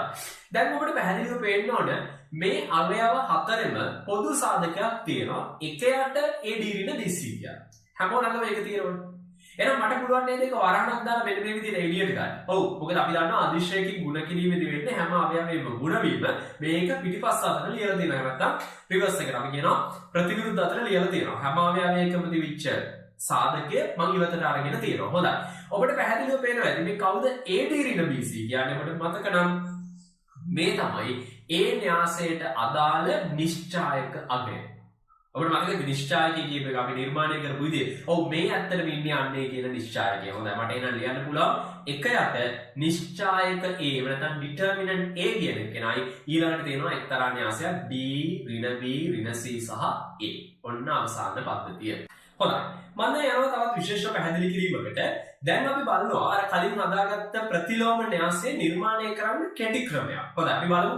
මේ තමයි අපේ ප්‍රතිලෝම න්‍යාසය. ඒ වගේම මම මෙතෙන්ට ගන්නවා අපි මේක හදාන්න පටන් ගත්ත A න්‍යාසය ABCD. දැන් අපි මේකේ අවයව හතර ABCD අවයව හතර ප්‍රතිලෝම න්‍යාසය බවට තෙරලෙන විදිය නැත්නම් හැරෙන විදියට කෙටි ක්‍රමයක් අධ්‍යයනය කරන්න යන්නේ. හොඳයි අපි බලමු. ආරම්භක න්‍යාසයේ ප්‍රධාන විකරණය මම මුලින්ම සලකනවා. ඒ කියන්නේ මෙන්න මේ AD කියන අවයව දෙක. ඔබට පැහැදිලිව පේනවා මේ අවයව දෙක තමන්ගේ ස්ථාන මාරු කරගෙන තමයි ප්‍රතිලෝම න්‍යාසය තුල පිහිටන්නේ. අන එක්තරා විශේෂ ලක්ෂණයක්. හොඳයි. ඒ විදිහටම මම ගන්නවා ඊළඟ අවයව දෙක BC. ඔබට පැහැදිලිව පේනවා ඒ දෙන්න එම ස්ථාන වල ඉන්න ගමන් ඍණෙන් ගුණ වෙලා තියෙනවා. එහෙනම් මට කරුණු දෙකක් කියන්න පුළුවන්. මොකද ප්‍රධාන විකරණයේ ඉන්න දෙන්න තමන්ගේ ස්ථාන මාරු කරගන්නවා. අනිත් දෙන්න එම ස්ථාන වලම ඍණෙන් ගුණ වෙනවා. අන්න එතකොට ප්‍රතිලෝම න්‍යාසයේ න්‍යාස කොටස නිර්මාණය වෙනවා. අපිට පැහැදිලිව පේනවා. හොඳයි. ඒ වගේම ඉස්සරහට එනවා මොකක්ද? A ගේ නිශ්චායක අගය. මම කලිනුත් සඳහන් කරා මේ තියෙන්නේ A කියන න්‍යාසයේ නිශ්චායක අගය. අපි දන්නවා නිශ්චායක අගය කියන්නේ මොකද්ද? AD ඍණ BC මේ වගේ එකකට අදාළ. එහෙනම් මට අවසාන වශයෙන් කියන්න පුළුවන් A ගේ නිශ්චායක අගයෙන් අර හදපු න්‍යාසය බෙදුවට පස්සේ තමයි මට අවශ්‍ය ප්‍රතිලෝම න්‍යාසය නිර්මාණය වෙන්නේ. හොඳයි. මෙතෙන්දි තව වැදගත් වෙන බොහොම විශේෂ කරුණක් තියෙනවා. මෙන්න මේ කරුණ. මොකක්ද? ඔබට පැහැදිලිව පේනවා ප්‍රතිලෝම න්‍යාසයේ පැවැත්මට A ගේ නිශ්චායකයේ ශුන්‍ය නොවිය යුතුයි අනිවාර්යෙන්. හේතුව මම මුලදීම කිව්වා නිශ්චායකයේ ශුන්‍ය වෙන්නත් පුළුවන්. අපි හිතමු හදිස්සිය හරි නිශ්චායකයක් ශුන්‍ය වුණා කියලා. එහෙම වුණා නම් ඔබට පැහැදිලිව පේනවා මට බෙදන්න වෙන්නේ බිඳුවෙන්. අපි දන්නවා ගණිතය තුල බිඳුවෙන් බෙදීම අර්ථ දක්වලා නැහැ. ඒක නිසා නිශ්චායකයේ බිඳුව වෙන වෙලාවට ප්‍රතිලෝම න්‍යාසයක් හදන්න බෑ. අපි අන්න එහෙම අර්ථ දැක්වීමකට යනවා. හොඳට තේරුම් ගන්න යම් කෙනෙක් මේ වෙනකන් හිතාගෙන හිටියනම් ඕනම සමචතුරස්‍ර න්‍යාසයකට ප්‍රතිලෝම න්‍යාසයක් තියෙනවා කියලා නෑ. ප්‍රතිලෝම න්‍යාසයක් පවතින්න බෑ. මොකටද? හරියටම තමන්ගේ නිශ්චායකයේ ශුන්‍ය වෙන න්‍යාසයකට හරියට ඕනම සංඛ්‍යාවකට පරස්පරයක් තියෙන්න පුළුවන් බිඳුවට හැරෙන්න. අපි දන්නවා සාමාන්‍ය සංඛ්‍යා පද්ධතිය දෙකේ පරස්පරය 1ට 2යි භාගයයි. තුනේ පරස්පරය 3න් 1යි. හතරේ පරස්පරය 4න් 1යි. නමුත් බිඳුවේ පරස්පරය නෑ. අපි අර්ථ දක්වන්නේ නෑ. ගණිතය තුල අන්නේ විශේෂ නීතියට අපි යටත් වෙනවා. ඒකම තමයි මේ න්‍යාස පද්ධතියලත් වෙන්නේ. නම් නිශ්චායකයේ ශුන්‍ය වෙන න්‍යාසයකට කවදාවත් අපිට ප්‍රතිලෝම න්‍යාසයක් අර්ථ දැක්වීම කරන්න පුළුවන් කමක් නෑ. අන්න ඒක හොඳට තේරුම් ගන්න අන්නේ කරුණ තමයි මේ බොහොම විශේෂ කරලා දක්වලා තියෙන්නේ. හොඳයි. අපි යන් ඊළඟට උදාහරණයකට මම ගන්නවා එක්තරා න්‍යාසයක් කැපිටල් A කියලා 1 2 ඍණ 1 3. හොඳයි. මට අවශ්‍යයි මෙයාගේ ප්‍රතිලෝම න්‍යාසය හොයන්න. අපි මුලින්ම මෙයාගේ නිශ්චායක අගය ගණනය කරමු. ඔබ දන්නවා හදන විදිය. එක වතාවක් 3 ඍණ දෙක වතාවක් ඍණ 1 අවසාන උත්තරය ලැබෙනවා 5. බොහොම පැහැදිලි. දැන් මේ වීඩියෝ එක පොඩි වෙලාවකට නවත්තලා ඔබ ආර කෙටි ක්‍රමයේ පාවිච්චි කරලා තනියම උත්සාහ කරන්න මේක හදන්න. හදලා බලන අවසාන පිළිතුරත් එක්ක ගැලපෙනවා. හොඳයි මම විස්තර කිරීම කරනවා. මෙන්න A ඉන්වර්ස් මුලින්ම කරන්නේ ප්‍රධාන විකරණය ගන්නවා. ඒ අවයව දෙක මාරු කරලා ස්ථානගත කරනවා. ඊළඟ විකරණයේ අවයව දෙක ගන්නවා. ඒවා එම ස්ථානවලම ඍණෙන් ගුණ කරනවා. දෙක ඍණෙන් ඍණ දෙකයි ඍණ එක ඍණෙන් එකයි. හොඳයි ඊළඟට මේක බෙදනවා නිශ්චායක අගයේ පරස්පරය සම වෙන නිශ්චායක අගයෙන්. අපි ආදේශ කරමු නිශ්චායක අගය මෙතෙන්ට. ආදේශ කරනකොට ඔබට පේනවා එක බෙදීම පහ නැත්නම් පහෙන් එකෙන් ගුණ කරන්න වෙනවා. දැන් ගුණ කරලා අපිට අවසාන න්‍යාසය ලියන්න පුළුවන්. මෙන්න මේ විදිහට 3 බෙදීම 5 ඍණ 2 බෙදීම 5 ආදී වශයෙන්. ඒතර මේක දෙක වැඩි කිරීම දෙක ගණයේ සහිත එක්තරා න්‍යාසයක්. හොඳයි මම යනවා තවත් උදාහරණයකට. අපි තවත් උදාහරණයක් ගමු. ඊට කලින් මම තව විශේෂ වැඩක් ඔබට කරලා පෙන්නන්න හිතුවා. මොකක්ද? මම ගත්ත A ඉන්වර්ස් කියන න්‍යාසය කැපිටල් A කියන න්‍යාසයත් එක්ක ගුණ කරලා එක්තරා අවස්ථාවක පෙන්වන්න කැපිටල් I එහෙම නැත්නම් ඒකක න්‍යාසය ලැබෙන බව. දැන් කෙනෙක්ට හිතෙන්න පුළුවන් ප්‍රතිලෝම න්‍යාසය හොයපු සැනින් මේක ප්‍රතිලෝම න්‍යාසය වෙන්න පුළුවන්. මොකද අපි දන්නවා ප්‍රතිලෝම න්‍යාසය කියුවේ ආරම්භක න්‍යාසයත් එක්ක ගුණ කරාම ඒකක න්‍යාසය නිර්මාණය කරන න්‍යාසය. දැන් ඒ වැඩේ අපි කරලා බලන්නයි හදන්නේ. හොඳයි මම ගන්නවා මුල් න්‍යාසය 1 2 ඍණ 1 3 සහ ප්‍රතිලෝම න්‍යාසය දැන් හොයපු කෙනා. හොඳයි මම මේ දෙක ගුණ කරනවා. දැන් ඔබ දන්නවා ගුණ කිරීම සිද්ධ වෙන හැටි. මම සම්පූර්ණ සුළු කිරීම කරන්නේ නැහැ. වීඩියෝ එක පොඩි වෙලාවකට නවත්තලා ඔබ තනියම කරලා බලන්න මේ සුළු කිරීම ඔබට හරියටම ඒකක න්‍යාසය ලැබෙනවා. මම සම්පූර්ණ සුළු කිරීම නැතුව බොහොම සංක්ෂිප්තව සුළු කිරීම කරනවා. අපිට පැහැදිලිව පේනවා පේලියක් තීරුවක් වශයෙන් අරගෙන ගුණ කරලා එකතු කරලා මට මෙන්න මේක ගන්න පුළුවන්. මේ තියෙන අගය හරියටම 1.1 හෙවත් i කියන අගයට සමානයි. එහෙනම් අර අපිට අවශ්‍ය දේ ඔප්පු වෙනවා. ඒකක න්‍යාසයක් නිර්මාණය වෙනවා තමන්ගේ ප්‍රතිලෝමයෙන් තමන් ගුණ වුණාට පස්සේ. හොඳයි. මම යනවා තවත් උදාහරණයකට. අපි ගමු 1.2 ඍණ 2 ඍණ 3. මම මෙයාගේ මුලින්ම පටන් ගන්නවා නිශ්චායක අගයෙන්. 1 වැඩි කිරීම ඍණ 3 ඍණ 2 වැඩි කිරීම බිඳුව උත්තරේ ඍණ 3යි. හොඳයි මම මෙයාගේ ප්‍රතිලෝම න්‍යාසය එකපාර ලියලා තියෙනවා. මෙන්න ප්‍රධාන විකරණය මාරු කරලා අනිත් විකරණය ඍණෙන් ගුණ කරලා ආදි වශයෙන් සුළු කරලා මට මෙන්න මේ න්‍යාසය ගන්න පුළුවන්. මේ ගානත් ඔබ තනියම උත්සාහ කරන්න හදන්න. හොඳයි. තවත් උදාහරණයක් මට පෙන්නන්න අවශ්‍යයි. මෙන්න තවත් න්‍යාසයක්. 1 3 ඍණ 2 ඍණ 6. නිශ්චායක අගයෙන් එක වතාවක් ඍණ 6 ඍණ 2 වතාවක් 3. ඔබට පැහැදිලිව වෙනවා මේකේ උත්තරේ බිඳුවයි. ඒ කියන්නේ මට නිගමනයකට එන්න පුළුවන්. මොකද්ද? මෙයාට ඉන්වර්ස් එකක් පවතින්නේ නැහැ නපවතී. අන්න අර නිගමනය. ඒකයි හැම වෙලාවෙම ප්‍රතිලෝම න්‍යාසය හොයන්න යද්දී නිශ්චායකයේ මුලින්ම හොයන්න. එතකොට එතනින් කියවෙනවා මේකට ප්‍රතිලෝම න්‍යාසයක් තියනවද නැද්ද යන බව. ඉතින් එතනින්ම අපිට පුළුවන් නැත්නම් නෑ කියන්න තියනවා නම් හොයන්න යොමු වෙන්න. ඒ අවශ්‍යතාව දෙකටම යන්න පුළුවන්. හොඳයි. අපි මේ කොටසට කතා කරන්න බලාපොරොත්තු වෙන්නේ න්‍යාසවල භාවිත ගැන. එතන න්‍යාසවල භාවිත ඇත්තටම කිව්වොත් අතිවිශාල ප්‍රමාණයක් තියෙනවා. නමුත් ප්‍රධානම භාවිතයක් වෙන සමගාමී සමීකරණ විසඳීම කියන එක තමයි මම මේක ඇත්තේ කතා කරන්න බලාපොරොත්තු වෙන්නේ. මොකද උසස් පෙළ සංයුක්ත ගණිතයේ විෂය නිර්දේශය තුල අපිට කතා කරන්න තියෙන ප්‍රධානම කොටස එහෙම නැත්නම් එකම භාවිතයේ විදිහට සලකන්නේ මේ සමගාමී සමීකරණ පද්ධතියක් විසඳීම කියන කොටස.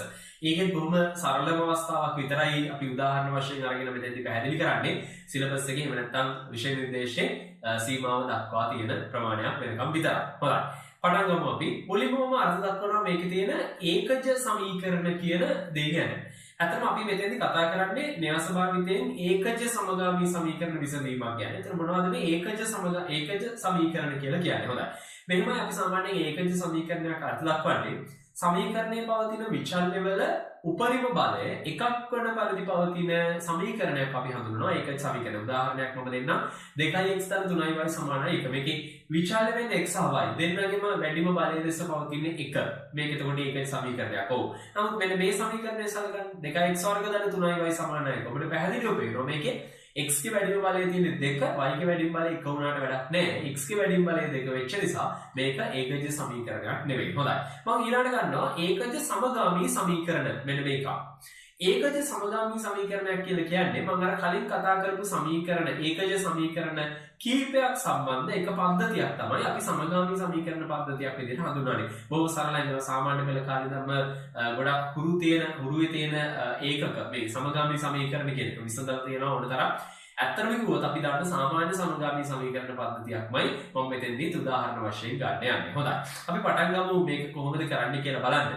මම මුලින්ම කරන්නේ සාධාරණ සමගාමී සමීකරණ දෙකක් ගන්නවා. ඒකජ සමගාමී සමීකරණ දෙකක්. දැන් අපිට පැහැදිලිව පේනවා සමීකරණ දෙක. මේකේ A1 B1 A2 B2 කියලා තමයි x1 x සම වෙන්නේ x සහ y කියන විචල්‍යවල සම්ගුණක නම් කරලා තියෙන්නේ. ඒතර පළවෙනි සමීකරණ වෙන්නේ A1 x දාන B1 y සමානයි C1. a1 b1 කියන්නේ සංගුණක c1 කියන්නේ පිළිතුර. ඒ වගේමයි දෙවෙනි එක a2x දාන b2y සමානයි c2. එතන අර විදිහටම තමයි හැසිරෙන්නේ. හොඳයි. දැන් මගේ අරමුණ මෙන්න මේක විසඳීම. එතකොට මෙතන a1 b1 c1 a2 b2 c2 කියන්නේ මොනෑම හෝ අගයන් කීපයක්. අපිට අගේ අනන්‍යතාවය වැඩක් නෑ. මොනවා හරි අගයන් කීපයක් විතරක් කියන එක පාවිච්චි කරලා අපි මේක විසඳන්න න්‍යාස පාවිච්චි කරලා එක්තරා සම්බන්ධ ක්‍රමවේදයක් හදන්නයි හදන්නේ යන්නේ නැත්නම් ආරම්භ කරන්නේ යන්නේ. හොඳයි. මම මුලින්ම කරන්නේ මේ සමගාමී සමීකරණ දෙකේ වම් පැති දෙක න්‍යාසයකට කොටු කරනවා. දැන් කෙනෙක් හිතන්න කොහොමද ඒක කරන්නේ? මෙහෙමයි. අර කොටස් දෙක a1x දාන b1y කියන එක කෙනයි a2x දාන b2y කියන එක කෙනයි දෙන්න අවයව දෙකක් ලෙස හිතමු. එතන මට පුළුවන් නේද ඒක තීරු න්‍යාසයක් විදිහට පෙළගස්සන්න. මේ පෙළගස්සලා දෙන්නේ එහෙමයි. එතකොටම එහා පැත්තේ තියෙන දෙන්න තීරු න්‍යාසයකට ගන්න පුළුවන්. දැන් මට මෙතන සමාන ලකුණු දෙකක් අවශ්‍ය නැහැ. එක සමාන ලකුණක් හොඳටම ඇති. මොකද මම දන්නවා න්‍යාස දෙකක් සමාන වෙද්දී පළමු අවයවය සමාන වෙනවා, දෙවෙනි අවයවය සමාන වෙනවා. ඔව් න්‍යාස මට්ටමේ කොයි ගන්නට පෙන්නනවා නම් හොඳටම ඇති. හොඳයි ඊළඟට මම මේකේ තියෙන වම් පැත්තේ තියෙන න්‍යාසය තීරු න්‍යාසය මෙන්න මේ විදිහේ ගුණිතයක් බවට හරවනවා. දැන් කෙනෙක් එකපාරට ඉදෙන්න බලන්න කොහොමද මේක උනේ? අපි මෙහෙම හිතමු. ඔබට පැහැදිලිව පේනවද ලැබිච්ච ප්‍රකාශනයේ a1 b1 කියන පේලිය.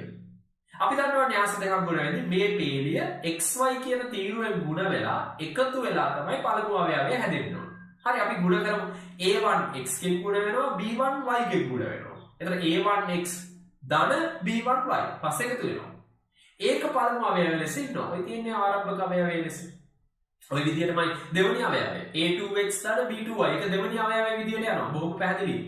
එහෙනම් අවසාන වශයෙන් අපිට තේරෙනවා මොකක්ද මේ දෙන්න ගුණ වෙලා තමයි ඔය උඩ තියෙන න්‍යාසය නිර්මාණය වෙලා තියෙන්නේ. හොඳයි බොහොම පැහැදිලි. එහෙනම් මම අපේ සමීකරණ පද්ධතිය සමීකරණ අතර මෙතන සමීකරණ දෙකයි තියුනේ. ඔව් අන්නේ පද්ධතිය න්‍යාස මට්ටම නැත්නම් න්‍යාස පද්ධතියකට හරවලා අවසන්.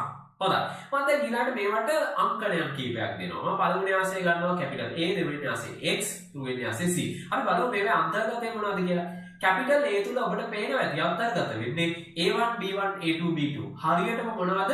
සමීකරණ පද්ධතියේ විචල්්‍ය වල සංගුණක සියල්ල. පළමු සමීකරණයේ සංගුණක ටික මුල් පේළිය තුල තියෙනවා. ඊළඟ සමීකරණයේ සංගුණක ටික ඊළඟ පේළිය තුල තියෙනවා. ආදි වශයෙන් පහළට තියෙනවා. හොඳයි. ඊළඟට කැපිටල් x කියන්නේ මොකද්ද? ඔව් ඒකේ තමයි අපි හොයන්න යන විචල්්‍ය දෙක අඩංගු x සහ y. එතන ඇත්තටම කිව්වොත් අපි xy හොයනවා වෙනුවට දැන් කරන්නේ කැපිටල් x කියන න්‍යාසයේ සෙවීම. මොකද න්‍යාසය හොයාගත්තොත් x කවුද y කවුද කියලා අඳුරගන්න පුළුවන්. හොඳයි. ඒ වගේම කැපිටල් c කියන්නේ කවුද? සමීකරණ පද්ධතියේ අවසාන පිළිතුරු දෙක අයත් යම්කිසි න්‍යාසයක්, තීරු න්‍යාසයක්. හොඳයි. මට මේකෙන් කියන්න පුළුවන් නේද? ax සමානයි c වෙනවා කියලා. ඔව් අනිවාර්යෙන්. මොකද a වැඩි කිරීම x තමයි c ට සමාන උනේ. එහෙම ප්‍රකාශනයක් තමයි අපි ගත්තේ. හොඳයි. මම දැන් මෙන්න මේ වගේ විශේෂ වැඩක් කරනවා. මොකක්ද? මේ ප්‍රකාශනයේ දෙපසම a ඉන්වර්ස් ගෙන් ගුණ කරනවා. දැන් කෙනෙක් අහන්න පුළුවන් ඇයි මෙහෙම දෙයක් කරේ? හොඳයි අපි මෙන්න මෙහෙම පැහැදිලි කිරීමකට යමු. දැන් මට අවසාන වශයෙන් ලැබිලා තිබුණා ax සමානයි c කියන ප්‍රකාශනය. මම a න්‍යාසයක් දන්නවා c න්‍යාසයක් දන්නවා. දන්නේ නැති එකම න්‍යාසය x විතරයි. ඇත්තටම මගේ අරමුණ x සෙවීම. x හොයන්න නම් ඔබට පැහැදිලිව තේරෙනවා අර a කියන න්‍යාසය අයින් කරන්න වෙනවා. a න්‍යාසය අයින් කරන්න දැන් ඇත්තටම ඊගා හිතනවා දැන් a කියලා ඉලක්කමක් තියුණා කියලා. ඉලක්කමක් තියුණාම ඔබ එකකින් බෙදලා දානවා. නමුත් අපි දන්නවා න්‍යාසවල බෙදීමක් අපි අර්ථ දැක්ුවේ නැහැ. ඒ වෙනුවට අපිට කරන්න පුළුවන් දේ තමයි ප්‍රතිලෝමයෙන් ගුණ කිරීම. අන්නේ වැඩේ තමයි මම කරේ. එතන මම කරේ ax සමානයි c කියන එකේ දෙපස්සම ඉදිරියෙන් a ඉන්වර්ස් ගෙන් ගුණ කරපු එක. අපිට පැහැදිලිව වෙනවා a ඉන්වර්ස් ax සමානයි a ඉන්වර්ස් c. බොහොම පැහැදිලි ප්‍රකාශනයක් ලැබිලා තියෙනවා. හොඳයි. මේක අපිට පේනවාද a ඉන්වර්ස් a කියන කෙනා. අපි දන්නවා ප්‍රතිලෝමය න්‍යාසයෙන් ගුණ වුණාම ලැබෙන්නේ i ඒකක න්‍යාසය. එහෙනම් ix සමානයි අනිත් පැත්තේ තියෙන a ඉන්වර්ස් c. ඒක මම දැනට සුළු කරන්න ගන්නේ නැහැ. අපි තාම පොඩි වෙලාවක් ඒක තියෙනවා මේ විදිහටම. හොඳයි. ඊළඟට මම දන්න දෙයක් තමයි ඒකක න්‍යාසයක් එක්ක x ගුණ වුණාට පස්සේ අපි දන්නවා ලැබෙන්න ඕනේ xමයි. අපි ඒක නැවත කරලා බලමු. අපිට අර ඒකක න්‍යාසයෙන් ගුණ කිරීමේ කියන සිද්ධිය මම ගන්නවා මේක. ඒකක න්‍යාසය කියන්නේ 1.1 x කියන්නේ xy.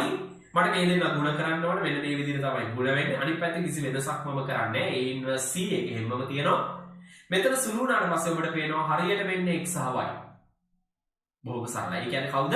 x සමානයි a inverse c. මෙන්න මේක තමයි අපි කලින් තියරියක් යටතේ එහෙම නැත්නම් සිද්ධාන්තයක් යටතේ පෙන්නුවේ. ඕනම න්‍යාසයක් i ගෙන් ගුණ කරාම ලැබෙන්න ඕන අර න්‍යාසයමයි. බලන්න අපිට අවශ්‍ය දේ සිද්ධ වුණා. අපිට අවශ්‍ය කරලා තිබුණේ x උක්ත කර ගැනීම. ඒ මොකද එයා තුල තමයි නොදන්න පද ටික තියෙන්නේ. ඉතින් අපි ඒක උක්ත කරගත්තා කියන්නේ අපේ ගන්න හැ විසඳුවා වගේ තමයි. එහෙනම් අන්තිමට අපි කරේ අර a inverse ගෙන් ගුණ කරපු එකෙන් a කියන න්‍යාසය අයින් කරලා දැම්මයි පැත්තේ. අවසානයේ මට ඉතුරු වෙලා තියෙන්නේ x සමානයි a inverse c. බොහොම පැහැදිලි. හොඳයි. දැන් අපි මේක තමයි අපිට අපි න්‍යාස පද්ධතියේ මේ සාධාරණ ගාන තුල නිර්මාණය කරපු දැන් අපි බලන්න ඕනේ මේක උදාහරණයක් තුල කොහොමද අපි හසුරවන්නේ එහෙම නැත්නම් කරගෙන යන්නේ කියලා. හොඳයි. මම ගන්න උදාහරණයක් 2x ධන 3y සමාන 1 සහ x y සමාන 3 සමගාමී සමීකරණ පද්ධතියක් විචාල්‍ය දෙකක් සහිත. දැන් කෙනෙක්ට හිතෙන්න පුළුවන් මේක බොහොම සරලයි නේද විසඳන එක කියලා න්‍යාස පාවිච්චි නොකර. يعني සාමාන්‍ය විදිහට. ඔව් අනිවාර්යයෙන්. සාමාන්‍යයෙන් සමීකරණ දෙකක් වගේ තියෙන මේ වගේ සරල සමීකරණ පද්ධතියක් විසඳන්නේ න්‍යාස පාවිච්චි කළ යුතුම නැහැ. මේ වගේක් බොහොම සරලව අපිට සාමාන්‍ය යාන්ත්‍රික ක්‍රමවේදයක් ඔස්සේ විසඳන්න පුළුවන්. නමුත් සමහර අවස්ථා තියෙනවා සමගාමී සමීකරණ පද්ධතිය සමීකරණ 10ක් 12ක් වගේ අති විශාල ගාණක් අඩංගු වෙන අවස්ථා. ඒ වගේ එකක් අපිට අර යාන්ත්‍රික සාමාන්‍ය ක්‍රමවේදය තුලින් විසඳීම බොහොම අපහසුයි.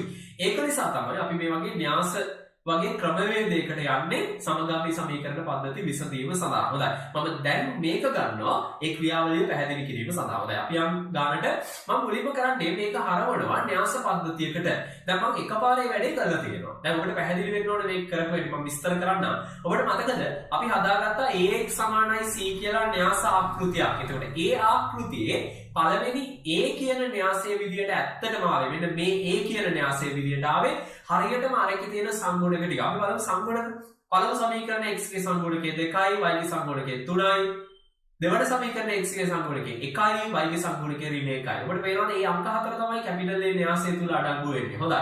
ඊළඟට විචල්්‍ය දෙක කැපිටල් x කියන න්‍යාසය තුලට තීරු න්‍යාසය තුලට එනවා. x සහ y තීරු න්‍යාසයක් විදියට. හොඳයි. ඊළඟට සමීකරණ දෙකේ අවසාන පිළිතුරු දෙක කැපිටල් C කියලා න්‍යාසයක් විදියට 1 3 විදියට මම අරගෙන තියෙනවා. හොඳයි. ඒතර මෙතනත් නිර්මාණය වෙන්නේ අර අපි දාන සම්බන්ධයමයි ax සමානයි c.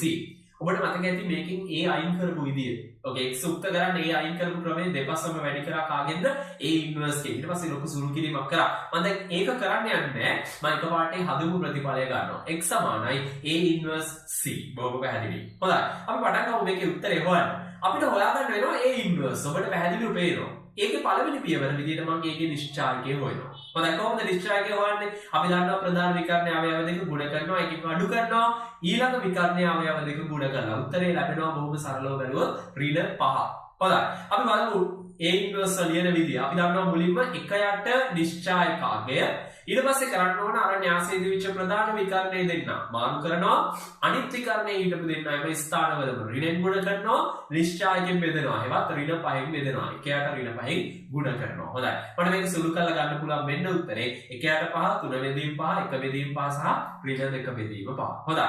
ඊළඟට මම ගන්නවා මේ තමයි අපේ සම්බන්ධය සහ අපි දැනට හොයන ලද a ඉන්වර්ස් කියන ප්‍රතිලෝම න්‍යාසය. හොඳයි. මම ආදේශ කරනවා a ඉන්වර්ස් කියන තැනට මේක සහ c කියන කෙනා අපි දන්නවා කලින් 1යි 3යි. බොහොම පැහැදිලි. එහෙනම් මට මේක සුළු කරන්න පුළුවන්. මෙන්න සුළු කිරීම විස්තර කරලා කියන්න අවශ්‍ය නැහැ. ඔබ දන්නවා දැන් න්‍යාස දෙකක් ගුණ කරන හැටි. අවසාන පිළිතුර 2යි ඍණ 1යි. බොහොම පැහැදිලි. එහෙනම් මම මේක ඉහළට ගන්නවා. මෙන්න අවසාන පිළිතුර මේ තමයි x සහ y. එහෙනම් x කියන්නේ කවුද? 2යි. y කියන්නේ කවුද? ඍණ 1යි. මෙන්න අවසාන පිළිතුර. බලන්න බොහොම විශේෂ ක්‍රමයකට අපි න්‍යාස පාවිච්චි කරලා සමගාමී සමීකරණ පද්ධතියක් විසඳුවා. එහෙනම් මේකේ තේරුම් ගන්න තියෙන දේ තමයි අර සරල ක්‍රමයක් නෙවෙයි බලන්න. මොකද අපිට නිකම්ම සරලවක විසඳන්න තියුණා. නමුත් න්‍යාස ක්‍රමවේදයේ ස්ථිර විදියකට ඕනම සමීකරණ පද්ධතියක් විසඳන්න පුළුවන් වෙලා තියෙනවා. අපි කියනවා මේ ලැබිච්ච පිළිතුර හරියටම අනන්‍ය විසඳුමක්. මොකද අනන්‍ය විසඳුමක් කියලා කියන්නේ සමීකරණ පද්ධතියේ තියෙන විසඳුමක් විදියට මෙන්න මේ අගයන් දෙකම පමණයි. මෙච්චරයි. ඒ කියන්නේ මේ අගයන් දෙකෙන් තොර වෙනත් විසඳුමක් අපිට හොයන්න බෑ. හරියටම තියෙන්නේ මේ විසඳුම පමණයි. ඒක නිසා අපි මේකට කියනවා අනන්‍ය විසඳුමක්. හොඳයි. අපි යන තවත් උදාහරණයකට. මේ ගන්නවා මම තවත් උදාහරණයක්. 2x ධන 3y සමාන 1, 4x ධන 6y සමාන 2. තවත් සමගාමී සමීකරණ දෙයක් අපි බලමු. න්‍යාස පාවිච්චි කරලා මේ පද්ධතිය විසඳන්න. හොඳයි. මම මේකෙන් එක්තරා විශේෂත්වයක් දකිනවා කලින් ගානට වඩා. මොකක්ද මේ දෙවන සමීකරණේ 4 6 සහ 2 මේවා තමයි සංඛ්‍යා. ඔබට වෙනවා මේ තුනම දෙකෙන් බෙදෙනවා. එහෙනම් මම මුලින්ම කරන්නේ මේ දෙක නම් කරනවා 1 සහ 2 කියලා. පසුව මේ දෙවන සමීකරණේ දෙකෙන් බෙදනවා. මොකද ලැබෙන්නේ 2x දාන 3y සමානයි 1. බොහොම පැහැදිලි. අපිට තේරෙන්න ඕනේ ගණනය කිරීමේදී මොකද්ද කරේ කියලා. මුලින්ම සමගාමී සමීකරණ පද්ධතියක් සමීකරණ දෙකක් මට ලැබුණා. මම දෙවන සමීකරණය දෙකෙන් බෙදුවා. දැන් කලින් එකේ මම මේක කරේ නෑ. මේක විශේෂත්වයක් දැකලා තමයි මේ දෙක කරේ. ඔබට පැහැදිලිව පේනවාද? හරියටම ලැබුණේ පළවන සමීකරණයමයි. ඒකෙන් බොහොම විශේෂ දෙයක් කියවෙනවා. මොකක්ද? සමීකරණ පද්ධතියක් විදිහට සමීකරණ දෙකක් අපිට දුන්නට ඇත්තටම දෙවන සමීකරණය කියලා කියන්නේ පළවෙනි සමීකරණයමයි. එතන මම ඔබෙන් අහුවොත් දැන් ඔබට විසඳන්න සමීකරණ කීයක් ලැබිලා තියෙනවද කියලා ඔබට දෙකයි කියන්න බෑ. ඇත්තටම කීයද තියෙන්නේ? ඇත්තටම තියෙන එක සමීකරණයක් විතරයි. ඇයි දෙවනි සමීකරණෙත් පළවෙනි එකමනේ. එතන තියෙන එක සමීකරණයක්. බොහොම පැහැදිලි. කොහොමද එක සමීකරණයකින් නොදන්න පද දෙකක් හොයන්නේ? ඒක කරන්න පුළුවන් දෙයක් නෙවෙයි. හැබැයි මේක විශේෂත්වයක් තියෙනවා. මට බලන්න මම මේකේ x ට 2යි y ට ඍණ 1යි දානවා කියලා හිතමු. අපි හිතමු නිකන් මම ආදේශ කරලා බලනවා සමීකරණයට. මොකද එක සමීකරණයක් දැන් අපි තියෙන්නේ. හොඳයි. මම ආදේශ කරනවා LHS ට ආදේශ කරොත් ඔබට පේනවා ආදේශ වීම. දෙවතාවක් x වෙනුවට 2 ධන තුන් වතාවක් y වෙනුවට ඍණ 1. මොකක්ද උත්තරේ? 4 ඍණ 3යි උත්තරේ 1යි. ඒ කියන්නේ RHS ට සමානයි. ඒ කියන්නේ සමීකරණය තෘප්ත වෙනවද මේ පිළිතුරු මගින්? ඔව් අනිවාර්යයෙන්. එහෙනම් ඔබට පේනවද මම විසඳුමක් හොයලා තියෙනවා. කීයද විසඳුම? x ට 2 y ට ඍණ 1. එහෙනම් කෙනෙක් කියන්න පුළුවන් හරි සමීකරණ දෙකක් තියුණා ඒකෙන් එකක් වැඩක් උනේ නෑ. මොකද පළවෙනි එකමයි. ඒ කියන්නේ විසඳන්න පුළුවන් ක්‍රමයක් අපිට එකපාරට හිතුන්නේ නෑ. නමුත් මම උත්තර දෙකක් දාලා බැලුවාම හරියටම විසඳුණා. ඒ කියන්නේ මේ ලැබිච්ච පිළිතුර මේ සමීකරණයේ අවසාන පිළිතුර අපි. ඔව්. හැබැයි ගැටලුව මේකයි. ඔන්න බලන්න මම තව පිළිතුරු දෙකක් ගන්නවා. x ට 5 y ට ඍණ 3 අපි ආදේශ කරමු. ඔබට පේනවද දෙවතාවක් 5 ධන තුන් වතාවක් ඍණ 3. පස්සට දෙක 10යි තුන් වතාවක් ඍණ 3. ඍණ 9යි එකතු කරාම 1යි. හරියටම තෘප්ත වුණා. ඒ කියන්නේ මේක විසඳුමක්ද? ඔව් අනිවාර්යයෙන්. එහෙනම් x ට 5යි y ට ඍණ 3යි කියන්නේ මේ සමීකරණයේ අවසාන එක විසඳුමක්මයි. දැන් බලාගෙන යනකොට එක විසඳුමක් හොයන්න ගියපුව අපිට විසඳුම් දෙකක් ලැබිලා තියෙනවා. හොඳ අපි තව එකක් ගමු. x ඍණ 1 y 1 ආදේශ කරනවා. ඔබට පේනවා ඒකෙත් තෘප්ත වෙනවා. සුළු කිරීම ඔබ බලන්න. අවසානයේදී කියවෙනවා ඒකත් විසඳුමක්. දැන් කෙනෙක් අහනවා එහෙනම් විසඳුම් 3යි නේද කියලා. නෑ. ඔබ බැලුවොත් ඔබට පේන්නේ අනන්ත විසඳුම් ගානක් හොයන්න පුළුවන්. මේකේ කෙලවරක් නැතුව වාට අගයන් හිතමින් ආදේශ කරමින් මේකට දාන්න පුළුවන්. ඒ ඕනම එකක් විසඳුම් වල පරිදි. එහෙනම් මේකට තියෙනවා විසඳුම් අනන්ත ගණනක්. ඇත්තටම මම මේ පෙන්වන්න හැදුවේ සමීකරණ පද්ධතියක තියෙන තවත් විශේෂ පැතිකඩක් ගැන. එතකොට සමහර සමීකරණ පද්ධතිවල සමීකරණයක් තව සමීකරණයක් බවට පෙරලන්න පුළුවන් වෙන අවස්ථා තියෙනවා. මේ වගේ ඒවා අපිට විසඳන්න යද්දී ඇත්තටම විසඳ ගන්න බෑ. හේතුව විදියට පේනවා මෙතන එක සමීකරණයක් ඉතුරු වෙන්නේ. එහෙනම් මේකේ විසඳුම් කොච්චර තියුණාද? අනන්ත ගාණක් විසඳුම් අපිට මේක තුල නිර්මාණය කරගන්න පුළුවන් වෙලා තියුණා. හොඳයි. අපි තවත් ගානකට. මෙන්න උදාහරණයක් තවත් උදාහරණයක් 3x ඍණ y සමානයි 1 6x ඍණ 2y සමානයි 7.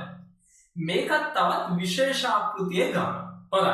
අපි බලමු මේකත් විසඳන්න ඔබට පේනවා මේකේ දෙවන සමීකරණය මම 1 2 කියලා නම් කරනවා දෙවන සමීකරණේ 6 ඍණ 2 සහ 4. එතනක් තියෙනවා දෙකෙන් බෙදෙන ලක්ෂණය. හොඳයි මම මේකත් දෙකෙන් බෙදෙනවා. අපි බලමු දෙකෙන් බෙදලා මෙන්න ලැබෙන ප්‍රකාශනය.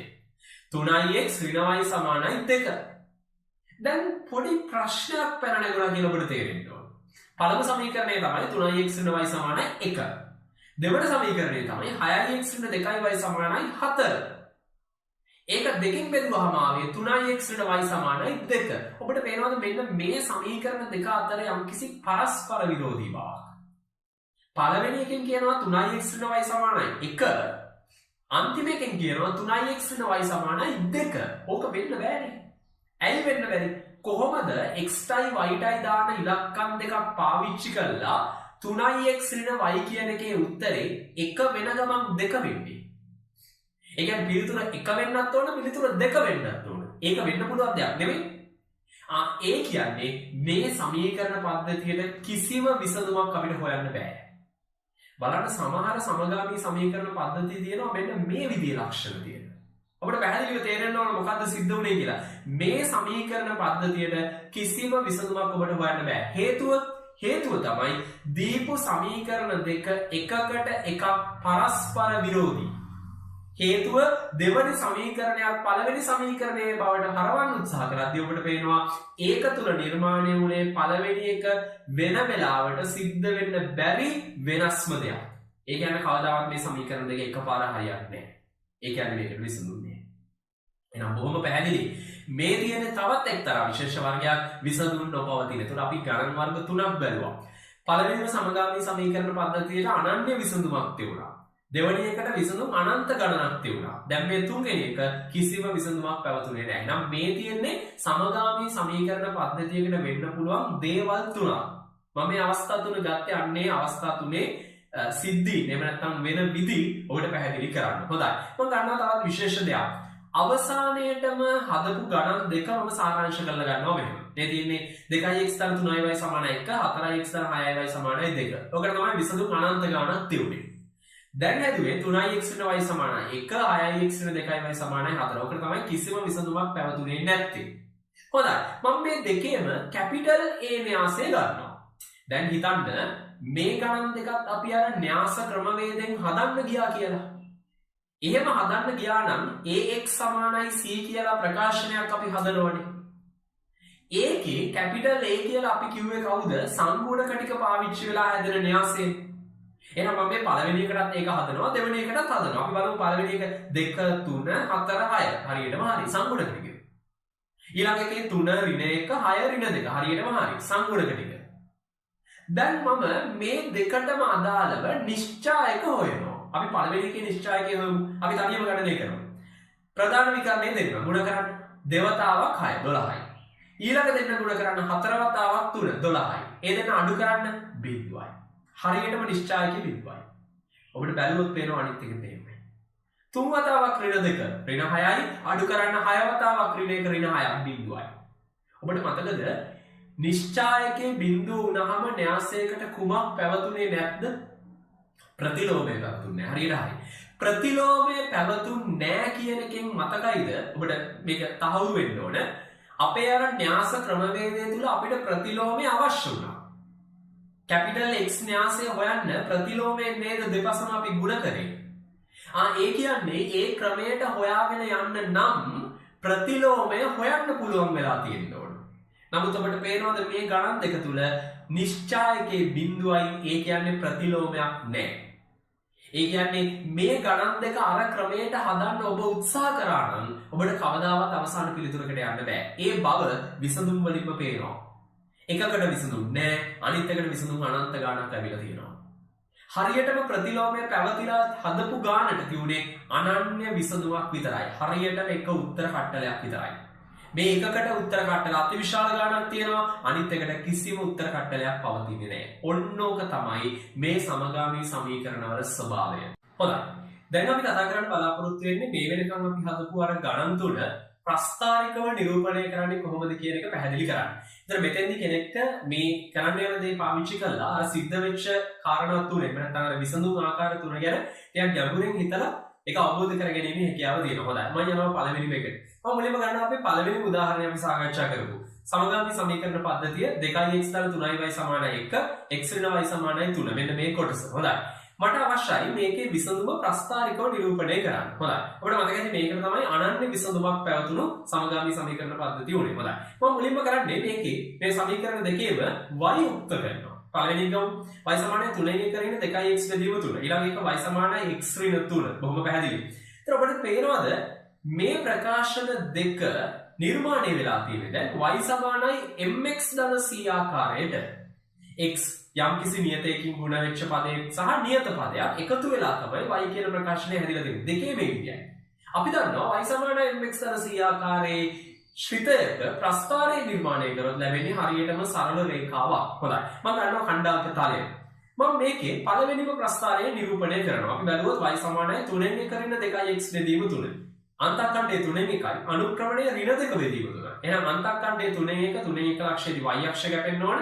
ඍණ අනුක්‍රමණයක් ඒ කියන්නේ ඍණ දෙසට බෑවුම් වෙන්න ඕන. මෙන්න මේ ආකාරයේ ප්‍රස්ථාරයක් අපිට නිර්මාණය කරවන්න පුළුවන්. ඔන්න ලැබෙන ප්‍රස්ථාරය.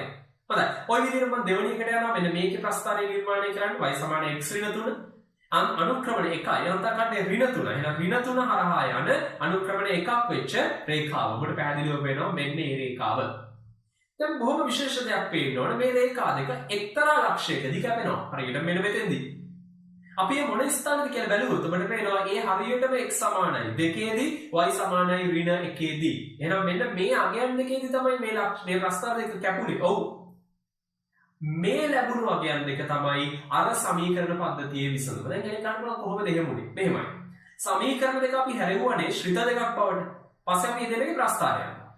ප්‍රස්ථාරයක් මත තියෙන ලක්ෂයකින් පෙන්වන්නේ ඒ සමීකරණය නිවැරදි කරන අගයක්. දැන් අපි හොයන්නේ මොන අගයද? අපි හොයන්නේ පළවෙනි සමීකරණයක් හරියන දෙවෙනි සමීකරණයක් හරියන අගයක්. ඒ කියන්නේ පළවෙනි ප්‍රස්ථාරයේ උඩක් ඉන්න දෙවෙනි ප්‍රස්ථාරයේ උඩක් ඉන්න ලක්ෂයක්. අන්න බලන්න. එහෙනම් පළවෙනි ප්‍රස්ථාරයේ උඩක් දෙවෙනි ප්‍රස්ථාරයේ උඩක් කියන දෙක මතම ඉන්න ලක්ෂයක් තියෙනවා නම් ඒ ලක්ෂයේදී තමයි ප්‍රස්ථාර දෙක මොනවා වෙන්න ඕනද? ඡේදනය වෙන්න ඕනේ. එහෙනම් අපි ප්‍රස්ථාර දෙක ඡේදනය වෙන ස්ථානය ගත්තොත් ඒක තමයි සමීකරණ දෙකේම විසඳුම් දෙක වෙන්නේ. එහෙනම් අවසාන වශයෙන් x2යි y ඍණ 1යි වෙන කිසිම තැනකදී මේ ප්‍රස්ථාර දෙක කැපෙන්නේ නැහැ. ඒ කියන්නේ මේකට තියෙන්නේ අනන්‍ය විසඳුමක්ම පමණයි. ඔව් ඔච්චරයි විසඳුමකට තියෙන්නේ. අපිට පැහැදිලිව වෙන්න ඕන. තව කැපෙන එක තැනක්වත් අපිට හොයාගන්න බෑ. හොඳයි. අපි යනවා දෙවෙනි කාරණයට. 2x ධන 3y සමාන 1 4x ධන 6y සමාන 2. ඔබට මතක නම් මේකට තමයි විසඳුම් අනන්ත ගණනක් පැවතුනේ. හොඳයි. අපි මේ දෙකත් හරවමු y සමාන ආකෘතියට. පළවෙනි එක හැරුවොත් එනවා y සමානයි 3න් 1 කරේන 2x බෙදීම 3. දෙවෙනි එක ඔව් ඒකෙනුත් ලැබෙන්නේ ඒකමයි. හේතුව ඔබට මතක නම් ඔබට මතකද? දෙවෙනි සමීකරණය පළවෙනි සමීකරණය බවට හැරුණා දෙකෙන් බෙදුවාට පස්සේ. එහෙනම් මෙතෙන්දී සිද්ධ වෙන්න ඕනේ ඒකමයි. මේ තියෙන එකම සමීකරණය. එහෙනම් දෙකෙන්ම ලැබෙන්න ඕනේ එකම ප්‍රස්ථාරය. නමුත් මම මෙතන පහසුවට එකක් රතු පැහැ එකක් නිල් පැහැයෙන් පෙන්නලා දෙනවා. හොඳයි. අපි මේකේ ප්‍රස්ථාරය අදිමු. මම ගන්නවා ඛණ්ඩාංක තලයේ. මම මුලින්ම අදිනවා පළවෙනි ප්‍රස්ථාරය. 3න් 1 අන්තක්ඛණ්ඩේ අනුක්‍රමණය ඍණ 2 බෙදීම 3 මෙන්න ප්‍රස්ථාරය. ඊළඟ කෙනාවත් මට අඳින්න වෙන්නේ මේක උඩමයි. හේතුව ඉතින් දෙකම එකම ප්‍රස්ථාරයනේ. හොඳයි. දැන් මගේ අවශ්‍යතාවය මොකක්ද? මම හැම වෙලාවෙම හොයන්නේ සමීකරණ දෙකම විසඳන අගයන් දෙකක්. ඒ කියන්නේ මේ ප්‍රස්ථාර දෙක මතම ඉන්න ලක්ෂ තමයි මම හොයන්නේ. දැන් මම අහනවා දෙකේ ඍණ 1 ලක්ෂය. ඔබට මෙන්න මේ පේන ලක්ෂය. ප්‍රස්ථාර දෙක මතම ඉන්නවද? ඔව් බොහොම පැහැදිලි. හරියටම මේ ලක්ෂය ප්‍රස්ථාර දෙක මතම පවතිනවා. අනිවාර්යයෙන්. ඒ වගේම මට හොයාගන්න පුළුවන් එකම ලක්ෂය ඕක විතරයිද ප්‍රස්ථාර දෙක මතම පවතින නෑ. මේ බලන්න තවත් ලක්ෂ අනන්ත ගාණක් මට දෙපසට යනකම් හොයන්න පුළුවන්. ඔබට මතකද මේ සමීකරණ පද්ධතියේ විසඳුම් තිබුණා කොපමණ ප්‍රමාණයක්ද? අතිවිශාල ප්‍රමාණයක් අනන්ත ගාණක්. ඉතින් ඒක තමයි මේ පැහැදිලි වෙන්නේ. බොහොම සරලයි. එහෙනම් අවසාන වශයෙන් විසඳුම් අපරිමිත ගාණක් මේකේ පවතින බව සාක්ෂියක් සහිතව ඔප්පු වෙලා තියෙනවා. ඇයි? ප්‍රස්ථාර දෙක අතිවිශාල ස්ථාන ගාණකදී ඡේදනය වෙනවා. බොහොම පැහැදිලි. හොඳයි. අපි යන් තුන්වෙනි ගානට. මේකේ ඇත්තටම විසඳුම් අනන්ත ගානක් තියෙනවා. ඉස්සෙල්ලා කියපු අවස්ථාවම තමයි. හොඳයි. තුන්වෙනි ගාන 3x ඍණ y සමාන 1 6x ඍණ 2y සමානයි 4. ඔබට මතක නම් මේකට එක විසඳුමක්වත් තිබුණේ නැහැ. එහෙනම් දැන් අපිට නිකන් නිගමනයකට එන්න පුළුවන් මේ දෙන්නගේ ප්‍රස්ථාරය කැපෙන්න බෑ. ඇයි විසඳුම් තියෙන්න නම් කැපෙන්න ඕන. මේක කැපෙන්න විදියක් නැහැ. නිවැරදි නම්. හොඳයි. අපි පටන් ගමු. මම මේ දෙකේ y උත්ත කරනවා. එකකින් එනවා 3x ඍණ 1 අනිත් එකකින් එනවා 3x ඍණ 2. බොහොම පැහැදිලි. මෙන්න අවසාන ප්‍රකාශන දෙක. හොඳයි. මට අවශ්‍යයි මේකේ ප්‍රස්ථාරය නිර්මාණය කරන්න. මෙන්න පළවෙනි ප්‍රස්ථාරය 3x ඍණ 1 හරියටම අනුක්‍රමණය 3යි අන්තක්ඛණ්ඩය ඍණ 1යි ඍණ 1 හරහා යදුනා. ඊළඟ ප්‍රස්ථාරය 3x ඍණ 2 එයාගේ අනුක්‍රමණය ඒත් 3යි අන්තක්ඛණ්ඩය ඍණ 2යි ඍණ 2 හරහා යදුනා. අපි දන්නවා දෙන්නගේම අනුක්‍රමණ සමාන නිසා මේ රේඛා දෙක කුමක් විය යුතුද? අනිවාර්යෙන් සමාන්තර විය යුතුයි. එහෙනම් එකිනෙකට වෙන්ව පවතින සමාන්තර රේඛා දෙකක් තමයි ප්‍රස්ථාර දෙක විදියට නිර්මාණය වුණේ. මම ඔබෙන් අහනවා කොතෙන්ද කැපෙන්නේ? කිසිම කැපෙන ලක්ෂයක් නැහැ. ඒ කියන්නේ අනිවාර්යෙන් මට නිගමනයකට එන්න පුළුවන් මේකට කිසිම විසඳුමක් පවතින්නේ නැහැ. දැන් ඔබට පැහැදිලි වෙන්න ඕන මේක සිද්ධ වෙච්ච විදිය. බලන්න දෙයක් බීජ ගණිතය තුලින් එහෙම නැත්නම් බීජීය පද තුලින් ලියනවට වඩා ඒක ප්‍රස්ථාරිකව නිරූපණය කරද්දී ඒක අපිට හැඟෙන විදිය එහෙම නැත්නම් අපිට දැනෙන විදිය. ඒක අපිට තේරුම් යනවා තව ටිකක් ගැඹුරින්. තව ටිකක් හොඳට. ඒක තමයි ප්‍රස්ථාරික නිරූපණයේ තියෙන මෙහෙවින්ම ලොකු වැදගත්කම. හොඳයි. න්‍යාසේකකයේ අවසාන වශයෙන් මම තවත් සමදාමී සමීකරණ ගානක් න්‍යාස පාවිච්චි කරලා හදන්න උත්සාහ කරනවා. දැන් අපිට තේරෙන්න ඕන කලින් වර්ග තුනක් අපි කතා කරා. එකකට අනන්‍ය විසඳුමක් තිබුණා, අනිත් එකට එකකට විසඳුම් තිබුණේ නැහැ, අනිත් එකට විසඳුම් අනන්ත ගානක් තිබුණා. ඒ අවසාන අවස්ථා දෙකම අපිට අර න්‍යාස පාවිච්චි කරලා සමගාමී සමීකරණ විසඳීම කියන ක්‍රමවේදය පාවිච්චි කරන්න බැරි වුණා. හේතුව A ඉන්වර්ස් එහෙම නැත්නම් ප්‍රතිලෝම න්‍යාසයක් නිර්මාණය කරගන්න බැරි තත්ත්වයක් තමයි ඒ ස්ථාන දෙකේම උදා වුණේ. හොඳයි. මම නැවත වතාවක් අවසාන ගාන විදියට ගන්නවා. අනන්‍ය විසඳුමක් පවතින තවත් සමගාමී සමීකරණ පද්ධතියක් විසඳීම. හොඳයි. පටන් ගමු තවත් උදාහරණයක්. x වල 2y සමානයි 5 3x ධන y සමානයි 8. හොඳයි. මම කලින් ක්‍රමවේදයම පාවිච්චි කරන්නේ. ඔබ තනියම මේක උත්සාහ කරන්න වීඩියෝ එක පොඩි වෙලාවක් නවත්තලා මේ ගාන අර ප්‍රතිලෝම න්‍යාසය හොයලා එහෙම නැත්නම් න්‍යාස පාවිච්චි කරලා මේ පද්ධතිය විසඳන්න. හොඳයි. අපට ගමු මම මුලින්ම මේක හරවනවා න්‍යාස බවට 1 ඍණ 2 3 1 ඊට පස්සේ xy න්‍යාසය ඊට පස්සේ අවසාන පිළිතුරු තියෙන න්‍යාසය 5ට ඊට පස්සේ නම් කරනවා axc මෙන්න වගේ සම්බන්ධය ax සමානයි c. පසු මම මේක දෙපැත්තම වැඩි කරනවා a ඉන්වර්ස් කින්. අපි දන්නවා x තියෙන පැත්තේ x විතරයි ඉතුරු වෙන්නේ අනිත් පැත්තට යනවා a ඉන්වර්ස් c එකක්. මම මට අවශ්‍යයි a ඉන්වර්ස් හොයන්න. එහෙනම් මම මුලින්ම කරන්නේ මෙයාගේ නිශ්චායකය හොයන්න පටන් ගන්නවා.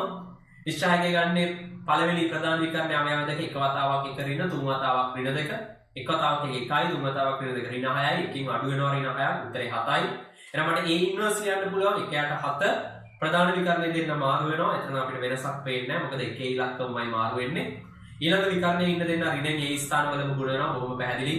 ඊපස්සේ මට පුළුවන් මේක වැඩි කරලා මෙන්න මේ න්‍යාසය නිර්මාණය කරගන්න. හොඳයි. ඊළඟට මම ගන්නවා මේ න්‍යාසය ඉහළට a ඉන්වර්ස් අපි හොයපු න්‍යාසය. ඒ වගේම අපි හදාගත්ත x කියන කෙනා a ඉන්වර්ස් වතාවක් c. දැන් මම ආදේශ කරනවා a ඉන්වර්ස් කියන්නේ මේක c කිව්වේ 5 සහ 8 ඔබට මතක නම්. හොඳයි මම මේක සුළු කරනවා. සුළු කිරීම ඔබ දන්නවා න්‍යාස ගුණිතය a ඉන්වර්ස් ප්‍රතිලෝම න්‍යාසයේ c න්‍යාසයෙන් ගුණ වෙනවා. මෙන්න ලැබිච්ච දේ අවසාන පිළිතුර ඔබ සුළු කරලා බලන්න. අවසාන පිළිතුර ලැබෙනවා 3 සහ ඍණ 1. අපි පළවෙනි පිළිතුර සුළු කරමු. 5 බෙදීම 7යි 16 බෙදීම 7යි එකතු වෙනවා. ඒ කියන්නේ 21 බෙදීම 7යි 21 7ෙන් බෙදුවාම 3යි. එන්න පළවෙනි පිළිතුර ලැබෙනවා. ඒ වගේමයි දෙවෙනි පිළිතුරත්. හොඳයි මම මේක ඉහළට ගන්නවා. මෙන්න xy.